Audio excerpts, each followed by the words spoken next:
Welcome back to the Funfiltered podcast. What episode are we on now? 14, I think. 14? Yeah. Jesus Christ, we're getting there. I know. Be 20 soon enough. Eddie. Who are you? I'm Eddie. Who are you joined by? I am today. Hi, Sam. I know I'm like half asleep, but like... Come straight from work, haven't you? Yeah. It's been a long day. I've done I had like pedometer watch on earlier. Oh, right. I've done like 40,000 steps. Really? Right. I walked downstairs. Do this podcast. Fuck you. I'm not happy. I think I just rolled to the car. I don't even think I've walked yet today. I hate you both so much. As per usual, I am joined by Sam. Hello. And Jordan. Hello. So first up, we're gonna bring back Parasite. Yeah, it's been... Was it last week? The Oscars? Yeah. Okay. Yeah, so, we recorded just after the Oscars. Yeah. Yes, the day after. Yeah. Okay. So there's been a certain backlash against its victory. Yes. I think it's fair to say among the more conservatively minded. I think that's completely fair. Mm-hmm. I think largely from a group of people that probably haven't seen the film, Okay. but just kind of suspect it's won because of its diversity qualities. I've heard the phrase Oscar full woke being thrown around. Okay. Stuff like Oscar that. what? Full woke. Oscar full. You're familiar with the term woke, I assume. Oh, yeah. Yeah. Oscars have gone full woke Right. because Okay. Parasite won Best Picture. But they were Oscars so white like a month ago. No, but they're woke now. They're too woke, as a matter of fact. Oh, because the right film won an award. Oh, no.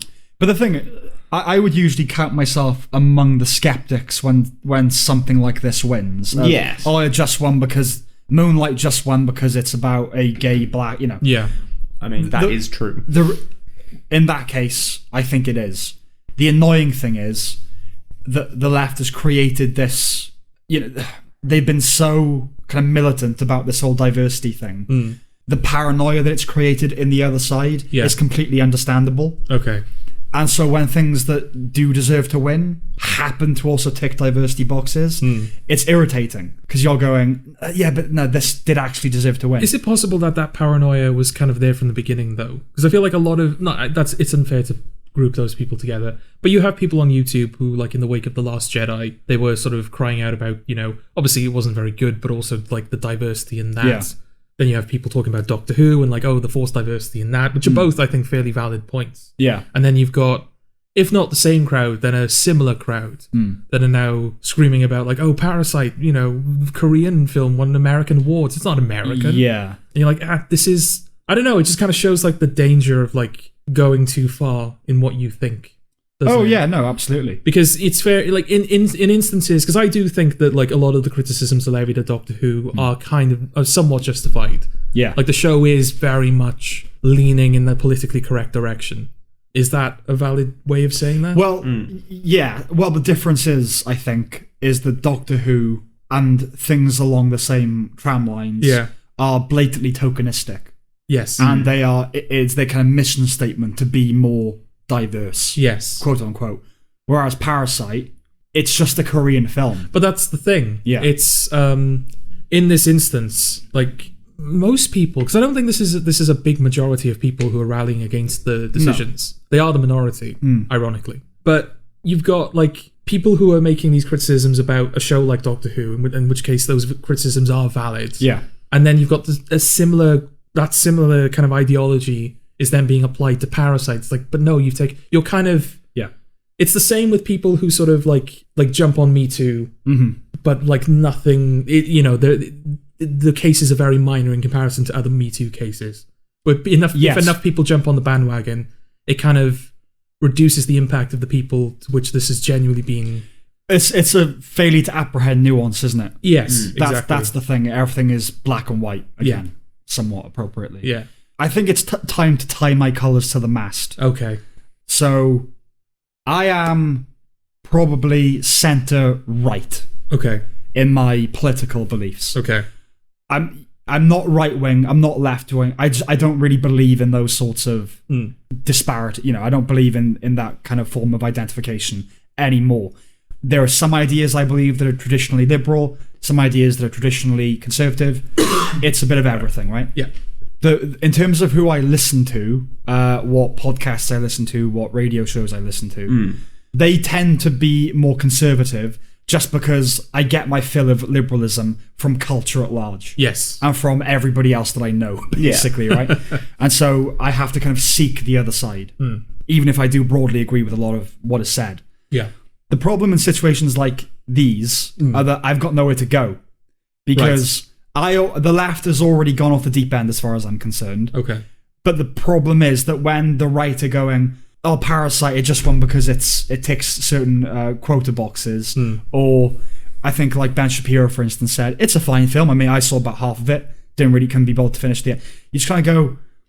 The problem is, I think conservatives, I think that they have a really bad taste. Okay. I do think that's... Well, didn't Ben Shapiro give a solid thumbs up to Rise of Skywalker? He did. Yeah. He did. But there's also this idea... That's not good. Obviously, conservatives are big on capitalism. Yes. And a film not making money. Whenever the Oscars roll around, you tend to hear commentators say, why did this film win? No one saw it. It's like, it doesn't... Those are usually the better films. No, but I think that's a case of, like, if you sort of land on the right, you tend to go with the facts more. Isn't that kind of the... That's currently the idea, That's currently the idea. So you don't look at a film's, like, what it says about the world and what it does. You look at the money it made, because that's the fact that you can check. I don't think it's that... It should be analysed on that level. I think it's just... it shouldn't. I'm just wondering if that's what they're doing. They're looking at, like, the quantifiable elements going, that's what I'm saying. This is inferior. I don't think that's the correct way to think about it. I Okay. think the way to think about it is they just think films that win awards should be films that people like. I see. That the general cinema going audience like. Okay. The people... No, because then Endgame would have won a fucking But Oscar. that's sort of it. They kind of... They're big on things that Joker make would money. have won, wouldn't it? Yeah, Joker. Oh, yeah. Joker Okay, yeah, would've Joker would have won. Yeah. So it's a bit kind of frustrating in situations like this because there is no way to turn to. Yeah. You've got, the right going a little bit, oh, come on now, wind your neck in a bit. Yeah. And the left, which, again, as I said, I already feel is just kind of, is irredeemable in certain respects. Yeah. I mean, I don't feel like I don't sort of like the idea of planting myself firmly anywhere on the political spectrum. Mm-hmm. I feel like I tend to find the right opinion no matter what side of the gradient it falls on. Right. If I even give a shit, which is the problem. Is that most of the time I don't really, You tend to find the right opinion either side of the political divide. Yes. Oh, were you making a pun about, like, right and left? I wasn't making a pun. Okay. You said that you find the right opinion whatever side it's on. Yeah. That's a very egotistical thing to say. See, okay.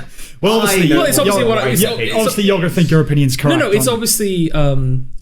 obviously, I think it's correct because I believe it. Yes. But my point is, like, I'm not the type of person where if I agree... If like, I hear an idea and it's like, oh, but that's a left-wing idea, therefore it's bad. Yeah. I'm willing to accept whatever argument anyone poses. You're not an ideologue. Yeah, exactly, yeah. But it does... The thing that upsets me, disappoints me, I don't know. But I think I've already said the fact that you have people on the right, or people, you know, that kind of right-wing thinking, people are saying, like, oh, Parasite isn't a very good film, it shouldn't have won. It's like, well, you are wrong in this instance. It was the best film that was nominated. It was probably one of the best, if not the best film of the year. Yeah. And it's sort of like, it's moments where you're going like, oh, the Oscars have gone full woke. And then the same people are saying, like, oh, Doctor Who has gone full woke. It's like, well, you're right in one instance, but the fact that you're sticking so rigidly to this ideology, it means that your opinion is being taken less seriously as a whole. Yeah. It's not to excuse it, because I think it is just kind of lazy thinking. Yeah. But I do think that, I say we, as in kind of, you know, in cases where it does apply, then extrapolating it more broadly, we have been kind of battered into that paranoia of, they all they care about is, you know, the skin color of the winner. Yeah. And it's understandable. It is lazy. Well, let's not forget that the same industry that the same people who allowed Parasite to win that award show, that's full of people who were like, you know, what the hell was Joaquin Phoenix going on about? What the hell was Brad Pitt going on about in the acceptance speech? They're very much on that. You know? I don't like those kind of speeches. Really. This is the thing. When it comes to politics, I no longer give a shit. Right. I just don't care. It's kind of hard to where whenever you fall on, there's always someone on the other side treating you as if you're the worst human being. Oh, yeah. You know? Yeah. Like, well, I think, I can't remember who originally said this, but it seems accurate. Broadly speaking, the right thinks the left are misguided and stupid. Yeah. The left thinks the right is evil. Yes. And I think that definitely has merit. Was it that idea? Sam Harris or Jordan Peterson, maybe someone like that, who said that, again, kind of spiraling off from the point I've already made, they said that, like, if someone identifies as right-wing, that typically means that you kind of instantly know everything that they think. Right. You know their opinion on, like, race and homosexuality, and typically, like, because those kind of, like, opinions are so, like, rigidly associated with a certain ideology. Right. It's like, oh, just because you've said you're right-wing, I know exactly what you think now. And it shouldn't be like that. Simply identifying as right or left shouldn't betray... No. People shouldn't have such a loaded expectation of... Yeah, well, it doesn't make much sense to me that your beliefs would align so consistently with this school of thinking. You know what I mean? Everything it espouses, you also agree with. Yes. That doesn't make much sense to me. No. I think the problem is, as far as the right is concerned, it's really clear what the far right is. Yeah. And I think culture has deliberately obfuscated what the far left looks like. You can't be too far left. It's all just hippy dippy, right? Yeah. And so just saying you're right wing, I think in their minds people go to some Bible thumping evangelist kind of going on about we shouldn't have any taxes and America is God, and well, America's not God because they're big on God. But, and it's just kind of, it's more complicated than that, as ever. No, but it's like, I mean, I was going to say, like, Brexit's the fine example of, the present time. Didn't vote for Brexit, but by the time it rolled around to, like, December and that, my opinion was, we've spent however many bloody years it is now. Let's just fucking get on with it, like... Yeah, well, I should say is when I say politically, I don't necessarily mean the nitty gritty of... Oh, no. This, this bill, you know what I mean? This, the minutiae of the political system. I mean, I guess more kind of culturally, socially, ideologically. I don't really care too much about who's the MP for this area. It's more, what do I generally think about censorship or, those sorts of things. Ideas. Yeah. I was going to say, like, when it comes to people moaning about Parasite... I mean, I imagine they obviously moaned in 2017 when the Best Picture winner involved a woman fucking a fish. Right, yeah. I was amongst that demographic. Was it YIF? Is that it? YIF culture? What? Breeding between animals and humans. Oh, right. I think it's like interspecies. YIF. Yeah. Interspecies like intercourse. YIF community or YIF art or something. I could be completely off. But I think it's that sounds like a thing. Yeah. Yeah. But I mean, I really like the film, so I just don't have an issue. Well, I think that it's an okay film. Like, I don't have the film it's well made, but I did kind of. It was not a God. This is ungodly. A woman. It was more just. Are we actually thinking about what's occurring there? Yeah. Is it not just a little bit fucking disgusting? She is just fucking a fish at the end of the day. Yeah. Is that Octavia Spencer? Yeah. And she's just all right with it. She's cool with it. Yeah. And then there's one point where I think she asks about the mechanics of it. Yeah. And she simulates like a panel opening up, and then it's sort of the penis kind of protracting outwards. And I remember like shivering. Oh god! Oh my god! It's a fish. Like that really broke the film for me. I thought it was funny as fuck. Funny. Okay. It's meant to be a love story, isn't it? And it just ends up kind of being this tragedy about wow, she is that kind of alone. She's that dry and kind of. Well, I mean, I don't think she was dry. Ironic. Nah, she wasn't dry afterwards. Come on. No, that's exactly what I'm saying. She's so like, gagging for it that she had to go. Well, they were two. She had to go submarining. Misunderstood creatures. So misunderstood creatures. I think that we've gone way off topic. But it doesn't matter. It's a podcast. Exactly. It's what happens. It's what happens. I think the idea is that it's a kind of an analogy for because it's set in the 60s. Yeah. Right, and there's a character who's gay and he kind of gets treated badly, and there's a black character, and it's trying to say, it's trying to telegraph about kind of marginalized members of society. Yeah. The problem is, if it was like a 60s love story about a woman falling in love with a black man and all the pressures around, fine. A fish is not a good substitute because it's not someone with a different skin color. It's another species. Yeah. It's not you can't use that as an analogy. It's fine. Okay. Yeah, if you look at it on that level, it's actually a horrible analogy because of the implications of it. Yeah. You know? Yeah, you're saying that black people are creatures or Exactly, animals. yeah. Subhuman. Which you don't want to do. You don't want to do that. Sorry, this is coming from Jordan, who last week insisted that black wasn't a colour, and I understand. Yeah, why did you have to make that a race thing? Because it wasn't even like... We were just talking about, like, the colour on, like, just to wind you up, to be honest, Jordan. Right, okay. But yeah, I mean, just to bring it back to Parasite. Yeah. It was... Also a creature. Sort of. Fair. Wasn't brilliant. Well, I think it had the appropriate reaction. Yes, you're right. But yeah, I think you're always going to get people who don't like necessarily the winner. But when you come back to the point of, you were saying, they don't like it when it's not the most like watched film. I feel like certainly over the last few years, the films that have like won, which haven't necessarily had the viewership, as it were, are probably some of my favourites. Like, I've got a lot of love for Birdman. Well, again, they tend to kind of fetishize how much money something is made, and that it should be a film that Americans have seen. Whereas I think, at the end of the day, it's all subjective, but as stated on, I think, the last podcast, or the one before maybe, it should, at the end of the day, be about rewarding merit. Yes. Whatever you think is the best thing, whether nobody's seen it or everyone's seen it. I'm not against the blockbuster winning Best Picture if it's genuinely the best film of that year. Yeah. It just seems such a silly argument. In fact, everyone's going to go see Avengers Endgame anyway. A lot of people are going to go see Joker. Surely it would help the box office for a film like Parasite to win, because then people are also going to go and see that. Yeah. Yeah. A film that I would venture loads of people are going to see because it has now won all those Oscars. Well, I was to say, I think it hit the US box office at like number 8. Right. That was still a rise of like 234%. Yeah. A film like Parasite just wouldn't even enter the conversation in terms of box office, like top 10 or whatever. No.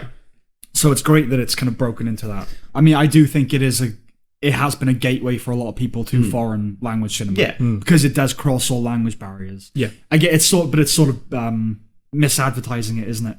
How so? Seeing Parasite go, oh great, well Christ, why haven't I been watching foreign films all this time, missing out on so much? And then when you get to most foreign films, oh right, okay. I'm not, Yeah, this doesn't, like, you're not gonna go into like all foreign cinema being like, oh yeah, like you're still gonna watch something like Climax and be like, oh god, what the fuck is going on? Yeah. Or just the fact that most foreign films are just like most of our films. They're just dramas with subtitles. Yeah. They're not these mold-breaking, adventurous, We got a friend who he moved to Estonia in the last year or so, and he does stand-up comedy. He's got a bit about like Estonian films and about how they're all just like fucking depressing and horrible. Yeah. And there's nudity in all of them, and like children die all the time. Yeah.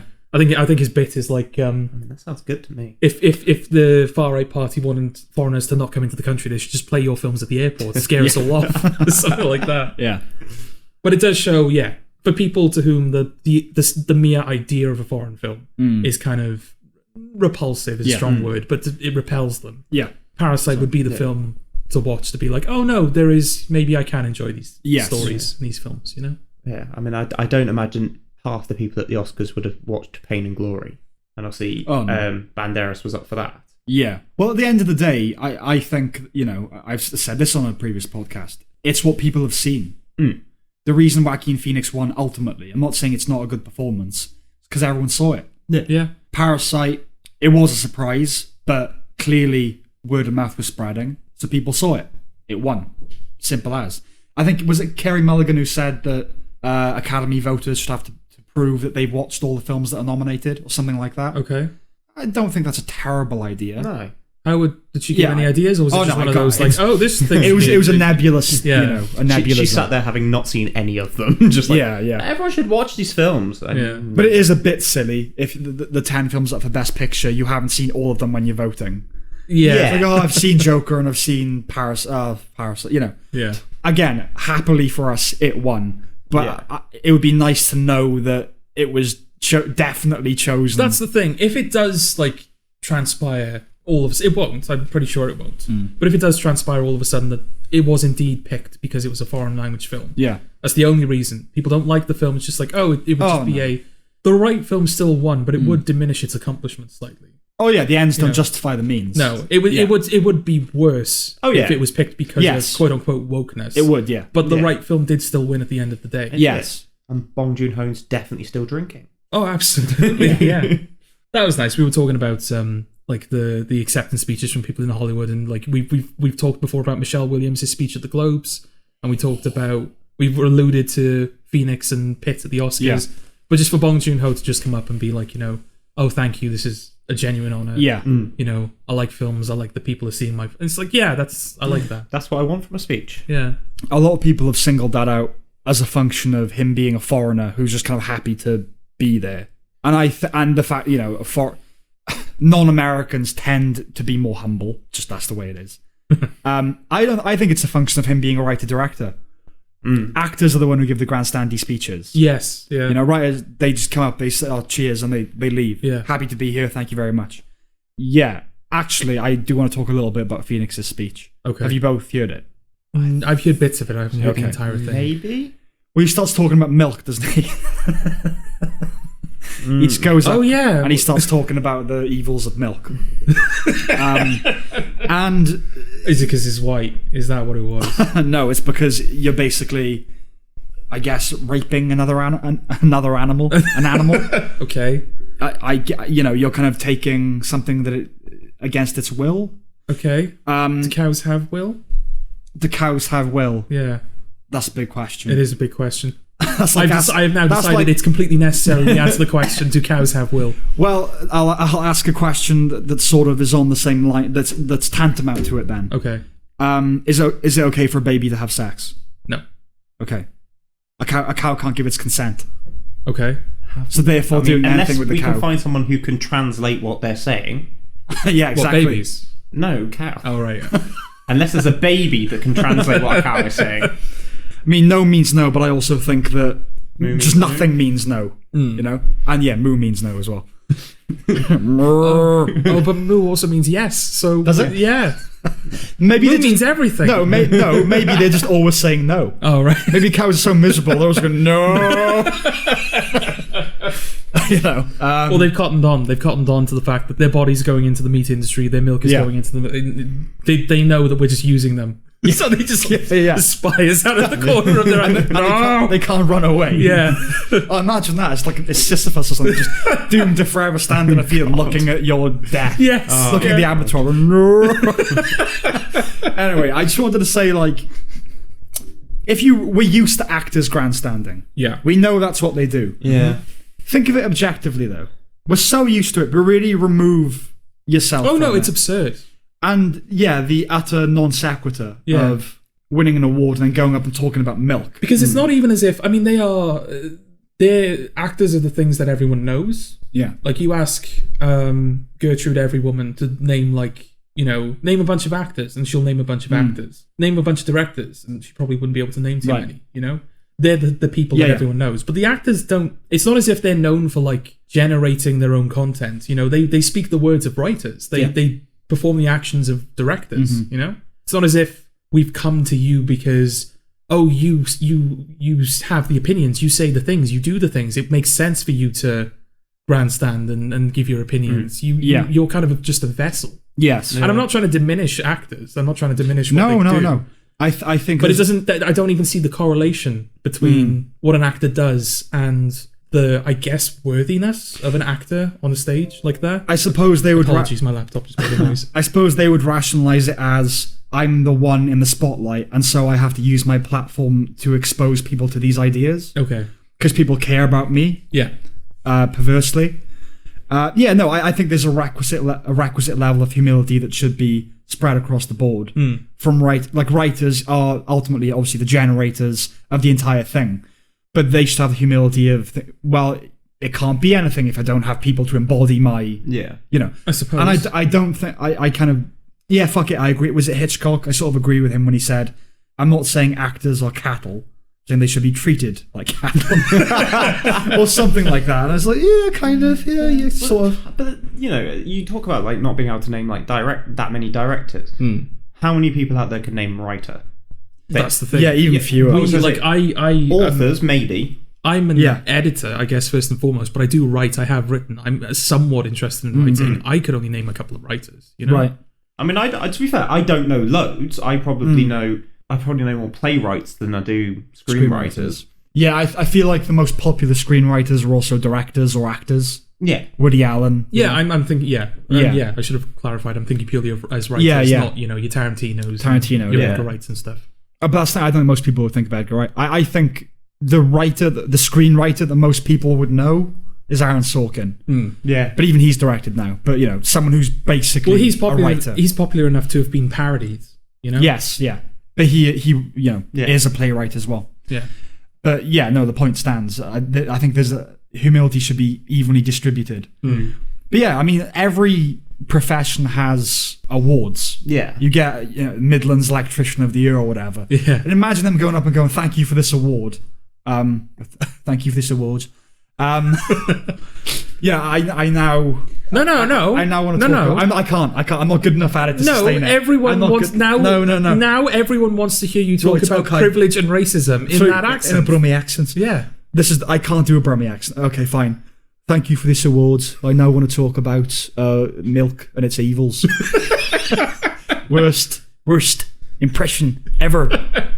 That was the second worst impression ever. Okay. I'll be honest, if Joaquin Phoenix did his exact speech, but in a Brummie accent, I would have taken it completely seriously. We'll get on to accents later. For now, should we talk about No Time to Die, the song? Yeah. Okay.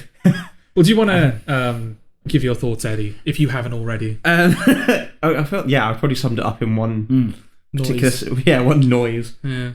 I don't know. It's not the worst of the Craig era. I'll give it that. Yeah. The worst being... In my opinion, I think it's the Jack White and Alicia Keys song. Oh, okay. I thought you would have said Writings on the Wall. And that is horrific. Yeah. But the reason why... I can't remember what it's called.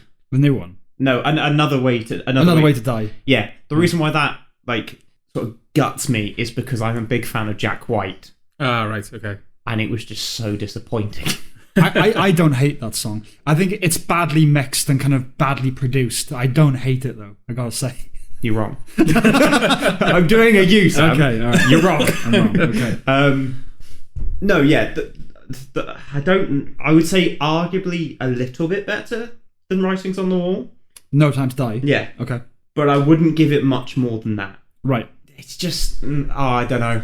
Well, there are melodies in No Time to Die that are straight out of writing. It sounds exactly like it. Yeah. I don't know if there's more or less syllables. It's not quite the same syllable count as Writings on the Wall, but yeah, it falls in the same kind of melodic fashion. I wouldn't even be surprised if it was the same notes, or at least the same intervals that have been transposed to a different... Yeah. What's the line in No Time to Die that's similar to Writings on the Wall? That one bit. In Writings on the... Because I wanted to play little clips from the song, but we're anxious about copywriting. Yeah. So we're just going to replicate it, aren't we? So in Writings on the Wall, how do I live? How do I breathe? Yeah. And then there's a very similar moment in No Time to Die. No Time to Die. Na, na, na, na. Are you death or paradise? Or something like that. Very, very similar. Fool me once. Fool me once, fool me twice. It goes down instead of that. It's slightly different. Yeah, but the same sort of structure. Yeah, and the bridge in it. Na, na, na, na, yeah. That again, we can't play that. Go listen to Mr. Writer by Stereophonics, and the background harmonizing in that is exactly the same. Exactly the same. Okay. Yeah. The Johnny Marr contribution. Down. That's it. That's it. That's what they've paid Johnny Marr to come in and do. Is it a Smith song where it opens like Yes, and it's like all that movement and then just goes or whatever he does in No Time. Yeah. It's just it's a waste of Johnny Marr.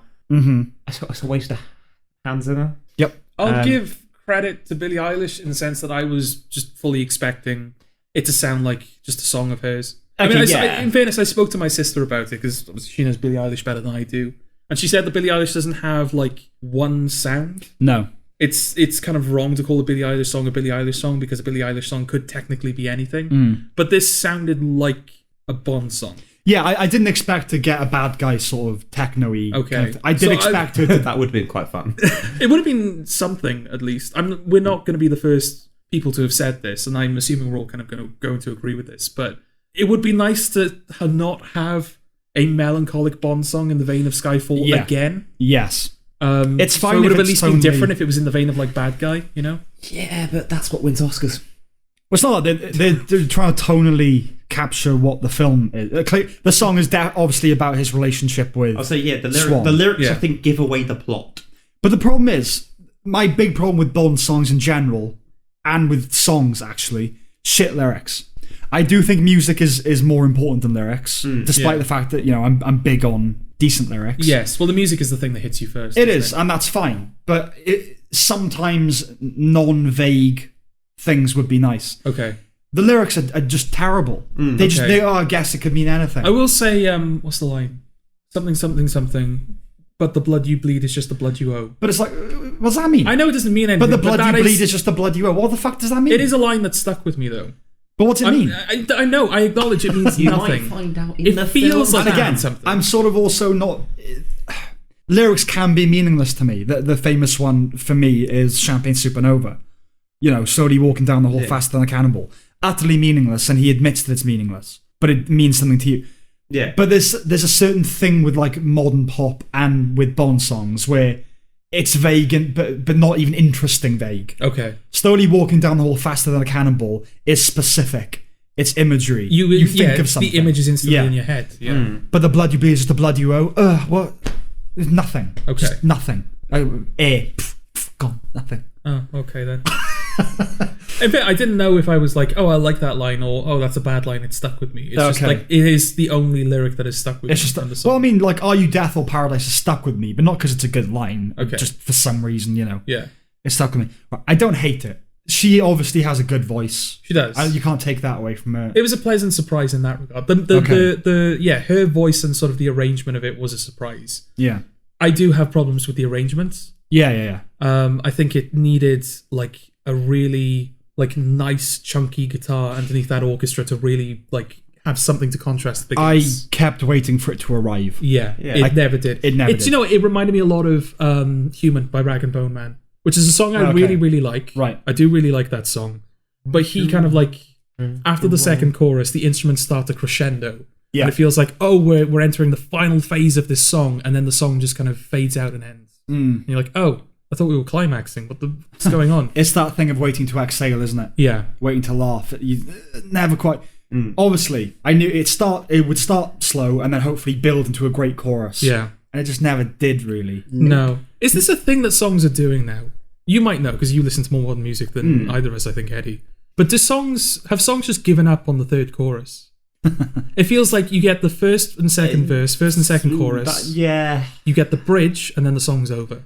A little bit. It depends. Like, there's a example. There's a song by 30 Seconds to Mars called Rider, which was on the last album they put out, and that gets to the point where it's literally building. You're like and it's the last song on the 30 Seconds to Mars album. So I was expecting to be like 7 minutes long, and it's like 2. And it gets to the build up, and then it just goes, and that's it. And it's kind of gone. Yeah. Is our attention that truncated now? Then we don't have time for the. We don't have time for that. third But chorus. songs are the same length, though. Is the problem? What was I saying? Yeah. They haven't gotten shorter. There's just less of them. Yeah. Like, so Green Day have just put out an album which is 26 minutes long, and he said Right. he was bored of writing long songs. Okay. Okay. But I mean, because- they did write like 7, 8 minute, 9 Yeah, minute. yeah, songs. yeah. That is too long, I think. Oh yeah, Yeah. But he was like, I'm bored of writing long songs. So here we are. But there are songs in the album which are literally less than 2 minutes long. Right. Now I know if you go back to like the 60s, obviously like the Beatles and that was obviously like you're talking 2-3 minutes max. Yeah. Well, didn't they write the book on modern pop music? Yeah. Basically, Yeah. the Beatles. Yeah. How we structure songs and everything. Mm-hmm. Yeah. But yeah, you have got. Songs are certainly getting shorter, I think. Okay. As I said, I was going to look and see. I think 3 minutes is a decent. Yeah, 3 it's minutes. it's song structure as it was. Yeah. You have a bridge, then you end with the third. You kind of verse. nailed it. Yeah. Yeah. That's how it works. With a key change maybe to spice things up. Yeah. The top 10 on iTunes Yeah. at the moment. No Time to Die is the only song that is over 4 minutes. Is it over 4 minutes? Yeah, it's 4 minutes and 2. Oh, okay. Everything is like early 3, late 2.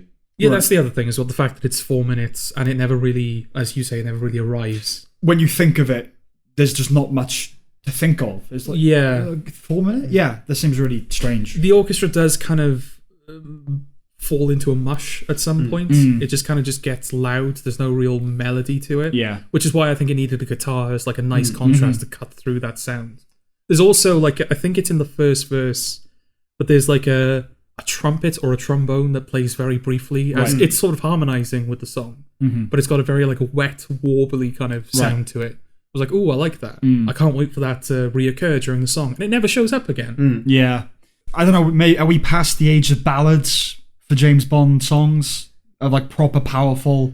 Well, I mean, the problem is she described this at the Oscars as a ballad. Is this what a modern ballad is? A hipster ballad. Yeah. Oh, no, a hipster ballad, that is a thing. Is it a thing? I think so. Hipster ballad. I've seen headlines saying, No Time to Die, amazing, written in 3 days. When you listen to it, it doesn't that doesn't surprise you. Okay. Yeah. But most songs... At least we're getting better. It was 12 minutes for Writings on the Wall, wasn't it? She wrote it in 12 minutes. 12 minutes. So if she's written it in 3 days. We're getting better. We're getting back to actually spending time on your song. 12 minutes, it's just a shit. Yeah, exactly. No, but songs like... You could probably write Writings on the Wall in 12 minutes, A song of equal It might take a while to nail the recording or mix it and master it, but in terms of writing a song, most songs don't take longer than 3 days to write. You know what I mean? If you're really focusing on it, a few hours. Okay. You know what I mean? Yeah. They're probably masterpieces of music that were written in an hour. Yeah. Yeah. We watched, what's the name of the documentary? Supersonic. Yeah. Didn't Noel Gallagher just go into a room during a lunch break and write Supersonic? Yeah. Yeah, he was just like, oh, we need another song. I guess I'll write Supersonic. Yeah. And he did. Exactly. Yeah. But in fairness, even the documentary presented that as like oh wow, this guy is like amazing. This is a hell of an accomplishment. But still, it kind of adds a bit of credence. Yes, to the point. To be fair, going off, I think they're having a takeaway, and he's like, I'll just go and do a song. Yeah, that is exceptional. Yeah, but generally speaking, songs don't take that long to write. No. Yeah. I'll say I follow Frank Turner, and I'm sure it might be his first album or his second album. They recorded it, and did all of that in 3 weeks. Right. It was that quick. Yeah. So you can write songs really easily. And I would much rather listen to that Frank Turner album than Writings on the Wall. Or indeed No Time to Die. Did you forget for a moment which one you were talking about? It was the way I was going, the way the wording came out. I see, okay.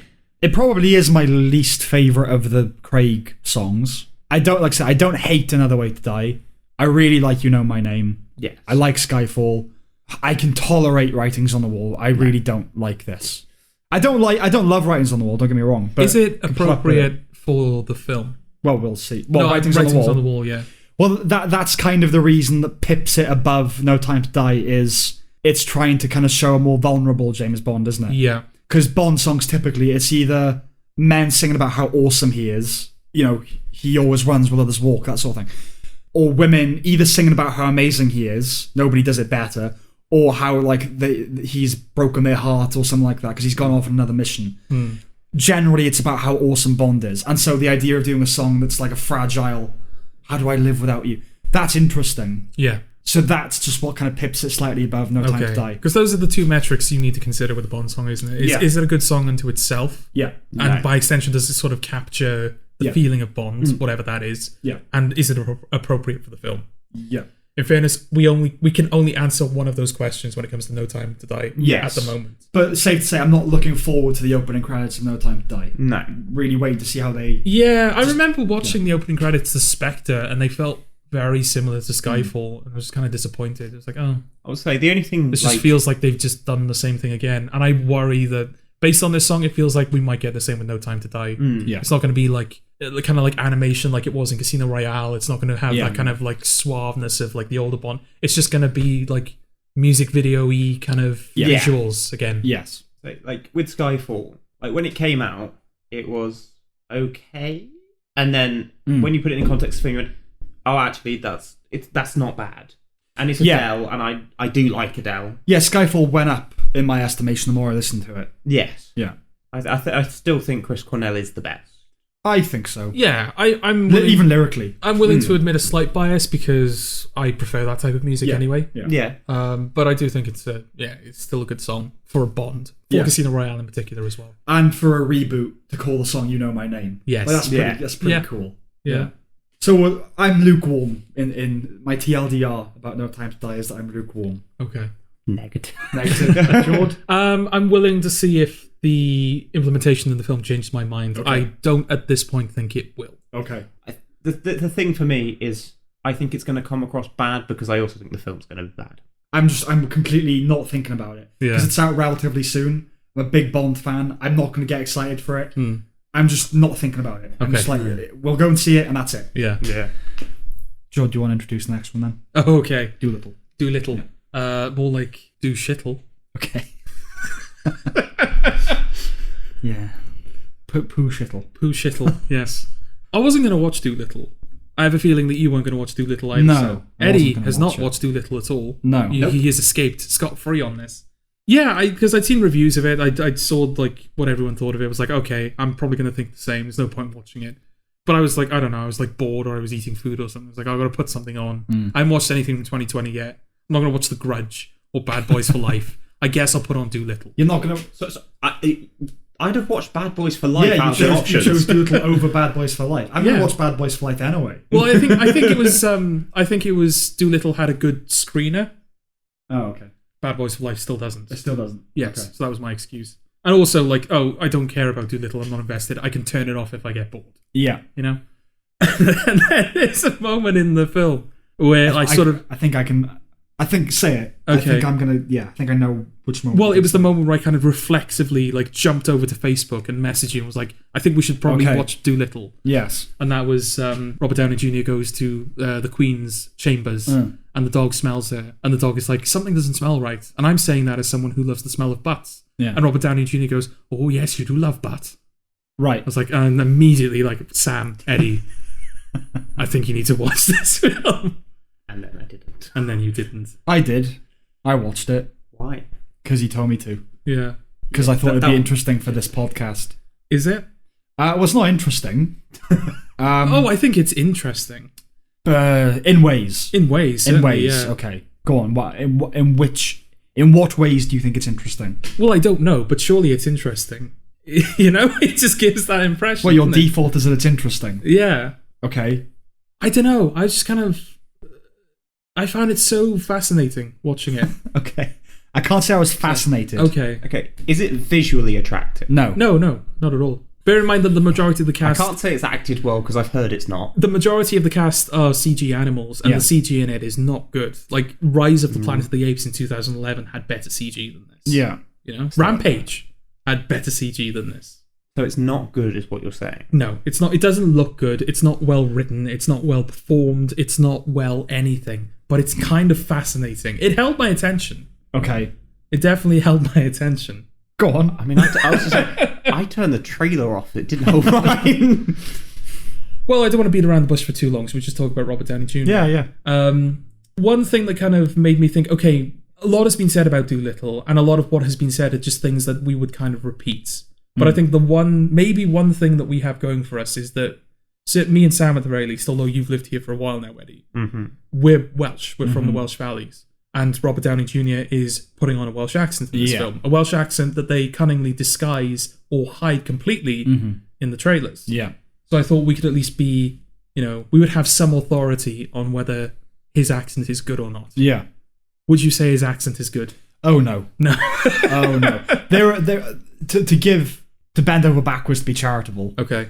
There are moments where it's okay. Yeah. I think he says but at one point. Well, yeah. Oh, sorry, but.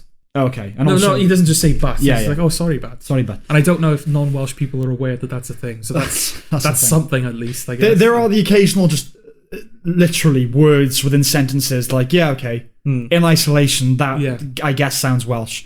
But in totality, no, it sounds like he's from Venus or something. It is bizarre. It's like... Yeah. It's if you could place voices on like the Uncanny Valley. This accent would be completely like at the bottom of the Uncanny Valley. Yeah. You're like, is it Welsh? I think it's Welsh. Yeah. Is it? Does he ever say the word mun? He doesn't say mun. No. Because I've heard that enough times. Well, this I don't know when mun came into fruition. This might predate mun as an expression. Okay. Because should we give the plot? Is it worth giving the plot? Well, Doolittle is nominally. I think so. No, I will say, because obviously I watched this. You said basically it's terrible. Watch it. Yeah. I watched it. I know it's only because it's come out recently. It's no Cats, right? No. It's not like that much of a train wreck. And I will say, the plot is not like it's convoluted. You do know what's happening. Oh, yeah. It's simple. Yeah. It's not good. No. But at least you know at any given time what is happening and why. Yes. So it's got that going for it, at least. Okay. It's aiming very young. Yes. So we have to take that into account. Yes. Maybe it's just not for us. You know? Children's films should work for everybody, but this is going like really young. Really, really young. Fart gags, that sort of thing. Yeah. Well, it opens with an animation. It does. I quite like the animation. I like the animation. Yeah. I like the style of the animation, and because it is clearly animation. Yeah. But they make an effort to make Doolittle look like Robert Downey Jr. Yes. It doesn't look like it, I don't think, but it reminded me a bit of A Scanner Darkly. Right. Where he's kind of rotoscoped. It's rotoscoped, yeah. It was almost like that, but it's clearly hand-drawn animation. Yeah. So I thought, that's really nice. Yeah, that's nice. As the film goes on, it becomes clear that, and given that people have brought this up as well in other reviews, it becomes clear that maybe that exists because, oh shit, we didn't film everything. We need to explain what's going to happen now. Yes. Let's go circle back to the plot. Let's just quickly give the plot. I was thinking on to. So we have this animation that explains that Doolittle is, well, everyone kind of knows what Doolittle is. He's a man that can talk to animals. Yeah. He's a doctor, Dr. Doolittle. Mm-hmm. He had a wife who went off on a perilous journey and perished. Mm-hmm. And therefore, Doolittle became a recluse. He only lives with animals. He doesn't help people anymore. The grounds of his manor that he lives in are closed off to the public. Mm-hmm. Some boy and his father are out hunting. The boy shoots a squirrel. Squirrel's about to die. And then the boy is led to Doolittle's residence, where Doolittle very unwillingly, but eventually does fix up the squirrel. Yeah. At the same time, this girl shows up, and she's like, "Oh, I'm from the Queen of England. Yeah. She's gonna die. If she dies, your house is gonna be gone, and all the animals are gonna be homeless. And also, it's hunting season, so all the animals are gonna die." Okay. Eddie is processing. Those are the stakes in a children's film. Yeah. Sorry. The Queen of England. Yes. Queen Victoria. Queen Victoria of England. Yes. Is gonna die. Yeah. Yeah. And that affects him how? Because if she dies, then he no longer can live in the residence that he lives in. I think that's the idea. Why? Because there's a joke where... You don't have an answer. No, I do have an answer. I'm just wondering how to present it to you. There was a contract that was written up saying that the residence belongs to Doolittle until death. And Doolittle's like, yeah, my death. And the girl's like, no, the Queen of England's death. And Doolittle's like, damn it, I knew we shouldn't have had monkeys write the contracts. And it pans over to these monkeys who are just ripping up paper on a table. Yeah. And you're like, oh, okay, I know that's a throwaway gag, but you've just hinged this entire plot on the fact that Doolittle was like, oh, monkeys, write this contract for me. Also, should be noted the Queen Victoria is played by Jessie Buckley. Oh. But that was a bit depressing. Jessie Buckley, why? In fairness, so Eddie, good in Wild Rose. In fairness, she's barely in it, and most of the time she's deathly ill, almost in a coma. Yes, she is not reduced by appearing in this film. No. She doesn't demean herself. But you also think, why are you in it? Because she does nothing. I will say, to be fair, Robert Downey Jr.'s in this. Oh yeah, it's... And this is a man that's been in the biggest franchise in the film industry of this the is last the thing, fucking though. decade. I get the impression that he cared. Oh yeah, this is what intrigues me about it. Yeah, he's not phoning it in. No, he could have done anything. He could have done anything. Yeah, he could have chosen an indie project that just wouldn't have gotten picked up. That he could have funded. It lent his name to it. It would have gotten. Could have done absolutely anything. And he's getting every script that's been written sent to him. Oh, please do my film. And he chose this. Now, the writer, one of the writers and the director, is an Academy Award winning screenwriter. Okay, what they win for? Traffic. Stephen Gaghan is his name. He's done Syriana, Politico thrillers. Okay. And now this. He's had a weird career. The point is, I do think that quality is fragile and it's alchemical and it's fleeting. So many things have to line up to produce a quality film that, in a way, you can't blame one individual on its failure. No, that's not fair. But yeah, what were they thinking? Is it Joe Rogan? I mean, I think he said it in multiple interviews, but in the podcast he did with Joe Rogan, Robert Downey Jr. said that he found... Is it William Price? Yes. The guy he based it on? Which obviously we knew about. Mm-hmm. I think a lot of Welsh people kind of find him when they're in secondary school and they're browsing Wikipedia between lessons Yeah. for like the weirdest shit they can find. Are you familiar with William Price, Eddie? No. The William Price. The William Price. There's so much to bring up about him, but I think like didn't he like basically introduce the idea of cremation to the UK? Yes, he did. Yeah, and also he was like this mad doctor who believed in magic, and I think he thought he could talk to animals as well. How did he introduce cremation to the UK? Oh, he burnt his cousin alive or something, right? Oh, mighty. I don't know the story behind No. it. I just know the fact, you know? He burnt someone and was like, oh, we can do this if you want. And the UK were like, no, fuck off. And then we just did it anyway. I just assumed that like the idea of like cremation came around from like burning witches and all that. And Maybe in certain parts, but he was definitely the guy to like spearhead it, I think. I did read the article, but it's so long and it's mad. So, you know. But yeah, Robert Downey Jr. Seemed to have found him independently of the filmmakers and was like, I want to do this. And obviously it's Robert Downey Jr., so you go, yeah, fuck, do whatever you want, mate. You seem to care, let's roll with it.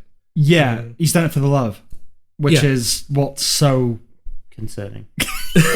I think that he got offered it, and I don't know, 'cause he must just like the spotlight. Because, like I said, he could have done anything, an indie that had no money behind it, but he did another studio movie, you know?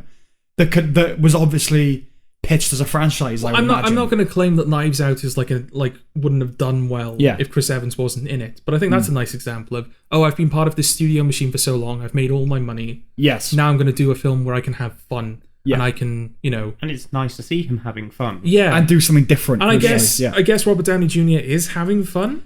I'm sure he is. But I think what he got sent it, and then he did some cursory research. He stumbled across this figure. Yeah. And thought, right, yes, I've unlocked that character now. Yeah. I want to play him as a kooky Welshman. Yeah. And that was probably just so intoxicating to him that it propelled him through the production, you know? Yeah. Well, okay. I didn't actually finish with the plot because it gets madder. Yeah, go on. Okay. So yeah, you followed me so far, Eddie. We're at the Queen Victoria house, wherever she is. Oh, it's Buckingham Palace, isn't it? Yeah. We're at Buckingham Palace. The Queen house. Yeah, the Queen is dying from an illness caused by a fictitious virus or something. Maybe? I don't know. Basically, the only cure is this plant, which doesn't exist on an island that doesn't exist, and Doolittle has to go find it. Yes. So he does that. A lot of the film is him on a ship with animals going for this thing. Ah, so he's also Noah. I guess. Yeah. The film is pro-monarchy. Because it's all about let's save the Queen. Yes, it is. And Martin Sheen, who is... Michael Sheen. Oh, I wish Martin Sheen was the villain now. Yeah. He's chasing down Doolittle and trying to kill him so that he can never return to save the Queen. Yes. Because if the Queen doesn't get this fictitious flower soon, she's going to die. Yeah. Eddie was just like raising his fists in cheer. To us, it's more the idea of him killing Robert Downey Jr. Right. So yeah, the film is him like going to find this island while being chased by Michael Sheen, who's doing it on behalf of Jim Broadbent. Yes. Of course, Jim Broadbent's in this. Who poisoned the Queen. Yes. Then they go to like an island that Antonio Banderas is ruling over. Pirate king. He's like a pirate king on this island. How many and people are in this? He's the father of Mrs. Doolittle, who died. Mm-hmm. And he hates Robert Downey Jr. Yeah. So Robert Downey Jr. has to befriend a dragonfly. I think so, yeah. So that the dragonfly will ask some ants to pick a lock. Yeah. So he can steal a book that his wife owns, which shows them how to get to the fictitious island. Yes. So that happens. Yeah. You're really going through the plot then. I'm really going through the plot. Okay. Well, no, I didn't mean to, but like as it started going on, it's like, oh yeah, this is just mad. Yes. I kind of want these details to be known. Yeah. And then Michael Sheen shows up, he steals the book. Antonio Banderas overhears Robert Downey Jr. talking about how much he misses his wife. And Antonio Banderas is like, every fibre from my being wants to kill you, but I guess you loved my daughter, so fuck it. Here's a ship, go after him. Which apparently is the definition of irony. Is it? Yeah, in that conversation, he says, no, irony is me wanting to kill you, but not. It's not, mate. How's that work? Well, there's that whole section where someone says that's ironic, then Doolittle says, no, this is the definition of irony, Yeah. and then describes something that isn't ironic. And then Antonio Banderas says, no, this is actually irony, and also describes something that isn't ironic. Yeah. It's like the Alanis Morissette song. None of it's actual irony. What they're talking about. So yeah, they go on a ship, they go to the island. Michael Sheen is already there. But even though he has the map to the flower, he doesn't know where the flower is. Yeah. So Robert Downey Jr. has to tell him where the flower is. But it's okay, because a dragon shows up. An actual dragon shows up. Yep. Sure. And it kills people? Yeah. So I know there are deaths in Disney films. Yeah. But it felt so wrong when it started killing people. So you see one guy get burned to life, like, fucking hell. Yeah. What? I thought this was like for 5-year-olds. Yeah, that was really wrong. And then, of course, the famous, everyone brings this up, the famous climax of the film where the dragon has a tummy ache. Yeah. And Dr. Dolittle, with the help of all his animal friends that have been with him along the way, and the boy and the girl who are also there, he extracts some armor from the dragon's anus and then pulls out a set of bagpipes, and the dragon like farts really loudly. Yes. And it's like, oh, cheers, but here's the flower. Yeah. And then he takes the flower back. And a stick insect, which has been spying on Jim Broadbent, tells him that Jim Broadbent poisoned the Queen. And Robert Downey Jr., this insane man that nobody quite trusts, says, Jim Broadbent, trusted, heralded figure in the government, poisoned the Queen. And everyone's like, oh shit, well, the stick insect wouldn't lie. Yeah. So Jim Broadbent gets imprisoned, and Robert Downey Jr. is fine again. And he opens the manor and everything's fine. Yes, that's everything that happens in the film. I laughed 3 times. Okay, at it or with it? Kind of both. I feel like there were a couple of moments where I did laugh with it, but I can't remember them. I'm trying to think of I know there were definitely 3 times I laughed out loud. Yeah. One of them is when the dragon farts, and he goes, "Achavi," and just like how stupid it was. I guess I was laughing at it at that point. Okay. I feel like you're supposed to find that stupid, right? You're supposed to find the fart and his response. Yeah. But the fact that they had to throw in an "Achavi," Yeah. I just found that funny. Okay. Its execution funny. The gorilla screaming, I laughed at. Okay. And when Rami Malek, it's the gorilla screaming. I will say it's nice to, because I've only really seen him in Mr. Robot and Night at the Museum before that. Right. So it was kind of nice to see Rami Malek not being like super fucking depressed in something. The thing is, not that he was depressed in Night at the Museum. That's just the only thing I've seen him in. Rami Malek, if you're casting a gorilla, it's either like Sylvester Stallone, isn't it? Or you're trying to invert that and you go with, I don't know, that guy from 30 Rock, the gay guy from 30 Rock. Someone who's completely... Jack McBrayer? McBrayer, yeah. McBrayer, yeah. Ha ha ha. Yeah. He's voicing a gorilla. Rami Malek is sort of somewhere in the middle. He's just like a guy. It's the exact same problem with Pikachu. Exact same problem I have with Pikachu. Okay. Ryan Reynolds is neither appropriate nor an inversion of what Pikachu would sound like. Yeah. He's just kind of... He's a voice, I guess. Yeah. I'm trying to think of what the third laugh was. I smiled a lot. Okay. Through it, I think. Just out of acknowledgement that it was still going, or what? What made you smile? I can't. It didn't annoy me, Yeah. It wasn't charming, but you know what? Sorry, he's just described the plot. Look, I didn't enjoy it. It is terrible. I haven't. But it's inoffensive. Eddie, I haven't even mentioned the scene where Robert Downey Jr. has a therapy session with the tiger. Oh, great. Did I laugh at that? I think I just laughed at the idea of Ray Fiennes as a tiger. Oh, okay. I think I just found that funny. Right, okay. Yeah, go on. Describe that scene. I don't think I need it. In fairness, that's kind of the scene, because the tiger is fucking with him, isn't he? Yeah. He's like pretending to need a therapy session, because Doolittle was giving him therapy sessions, and then Doolittle ran away. Yeah. Yes, that's right. Yeah. So he's like fucking he's insecure. With him. Yeah, the tiger's insecure. Yeah. That's it. That's his trait. He wants to live up to his mother's idea of him or something like that. Okay. Yeah. Michael Sheen is good. I will say that. Like he gives it his all. Yeah. He's always good though. Yeah. I think I laughed when the whales are it's when they sort of pop up near the ship. Yeah. After Michael Sheen has stolen the map or the book or whatever it is from Robert Downey Jr. And the whales are like waving at him. Okay. And Michael Sheen waves back. Right. And the whales go, and the other whale goes, I can't believe you're flipping him off. Okay, all right, that's pretty funny. Yeah, and then the whale goes, he's an idiot. And it cuts back to Michael Sheen with like this stupid grin on his face, just like smiling as he's waving at the whales. There was that horrible moment though where the kid says something like, how are we going to get back, Doctor? He goes, whales, my boy. Whales. Yeah. And then it just cuts to whales in the ocean. Yeah. God. It had a dog with glasses, which is a good thing. Yep. That's always the funny image. But it doesn't go on their journey with them. No, I know. So what's the point? Tom Holland, isn't it? Yeah. It just stays at Buckingham Palace. Oh, what was the function of the octopus? You know the octopus in the tank that Robert Downey Jr. hilariously speaks to? Yes. And you don't hear what the octopus says. No. What did it tell him? I don't know. Because after it tells him something, that's what triggers Robert Downey Jr.'s journey to go find the flower, I think. Yeah. Does it? No, I don't know. Because that could have told him that Jim Broadbent poisoned her, couldn't it? It could have. But it didn't. No, because then why would the stick insect need to stay behind? Yeah. You know? Because it stayed behind, and then you hear Jim Broadbent tell Michael Sheen, oh, go and kill Doolittle for me so that he never comes back. Yeah. And you see the stick insect kind of eavesdropping. Mm-hmm. And oh, okay, he's going to get a message back to Doolittle somehow. But he doesn't. Yeah. He just kind of stays there. Yeah. Knowing that Doolittle's life is in danger, you know?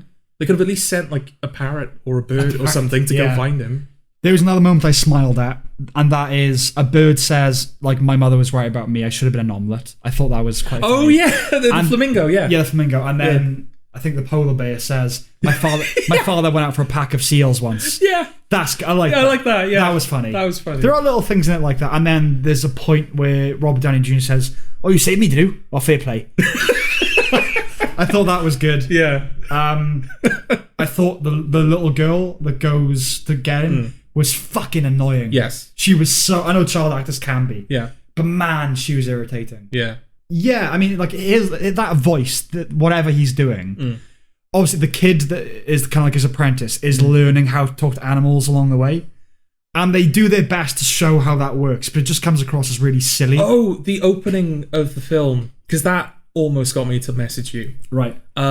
Where he's speaking to the animals, but they don't initially show everyone speaking English. It's everyone doing animal noise. So it's just... And then it kind of translates. Yes, but it's just Doolittle sitting at this chess table, grunting at a gorilla. It's mad. And then screaming at a bird. Yeah. It's mad. It's insane. And I was genuinely I want the whole film to be this. Yeah. I want it to just be Robert Downey Jr. screaming at animals for the whole film. Yeah. But it's the kid I know, again, it's a children's film, but the kid starts picking up how to speak to animals incredibly quickly. Not just, oh, this means hello, this means... He get, really specific things. Yeah. So you go, I think, means this. And he's this is so, through the Stargate of weird. It is strange how the film never... It's not when you first hear everyone speaking English, everyone henceforth speaks English. Yeah. Actors and creatures do go back and forth between the noises. Yeah. And I don't know whether that falls into you, because you have a gripe about if characters are non-native English speakers, it's annoying that when they'll start speaking English to each other in film. Yeah. I don't know whether this falls into that remit or not. What, animals? Yeah. No. The fact that, we're supposed to be able to hear them speaking English, but sometimes they're just animal noises. And there's that moment where he's warning the polar bear, the kid is warning the polar bear about the ship, and he roars at him. Yeah. And the polar bear's trying to understand him. It's well, Doolittle's right next to him. Yeah. Why don't you just say to Doolittle, oh, we're under a fucking attack? Yeah. You know? John Cena voices the polar bear, doesn't he? He does, yes. Yeah, again, it was inoffensive, right? It was inoffensive and a little bit mad. A little bit mad. Yeah. Not good, but, it's all right, I guess. The only other thing I would want to bring up, unless there's other things you were getting to. I just wanted to say that it's considering that he's the man that talks to animals, it's appropriate that he sounds like the Elephant Man. Okay. It is. Oh gosh. Yeah. It's like John Merrick via Tlanethi or something. Well, yes. To sort of go back to the accent briefly. Before watching the film, I'd heard people say that he was very clearly dubbed. Yeah. Like, oh, okay, maybe the sound mixing is slightly off or something, and that's what... I think for most of the film, if Robert Downey Jr. is saying a sentence that's more than a clause long, he's hiding his face. Yeah. He's either not looking at the camera or he's holding something in front of his face. There's a moment where he's in the room with the Queen, and he's like discussing what might be wrong with it, and he's just like grabbing things and putting them in front of his face almost. And that was baffling because that's not like, oh, the accent was bad, so we had to go fix it in post. Like you shot that. They shot it that way. Yeah, you shot that knowing it was going to be dubbed. It was the accent so bad on set, they were like, mate, you're just going to... Well, all of this is going to have to But be it's the ADR'd. whole film. Yeah. It's not like halfway through they start to hide. It's oh, they cottoned on halfway through. From the first frame to the last. No, that's what I'm saying. They started shooting. He was doing that like, oh, shit. We're going to have to compensate for that then. Yeah. There are moments where he's clearly talking, and the dialogue's not even playing. Yeah. But they didn't even have the confidence for him to do his dialogue. Yeah. That is the worst offender, I think. As other people pointed out, how bad must it have been in the first place? Yes. When the ADR is that terrible. Yeah. Yeah, not a recommendation. No. But it didn't annoy me. Okay. I suppose. And have we sold you on the film, Eddie? Not in the fucking slightest. Okay. No, the thing with... You talk about films like this and plots like this, and it genuinely saddens me that films like this get made in the industry. Okay. I'm not saying I've written anything that's, necessarily of merit yet, but you've written something better than Doolittle. I guarantee that. Yeah. Like, if I never get something made in this fucking industry, I think I'm genuinely going to be sad because shit's getting pumped out. I'd say that you need Doolittles to allow for other better, smaller films to be made, but it hasn't even done well financially. So no, this is a complete waste of everything. Yeah. All right, apropos of nothing, here's a Sam's Lexicorner. Samuel. Words. Phrases. Sam's Lexicorner. Okay, so today on Sam's Lexicorner, I want to coin... Well, I've already coined it. I want to bring the coin to the table. Yep. The Hokats justification. Okay.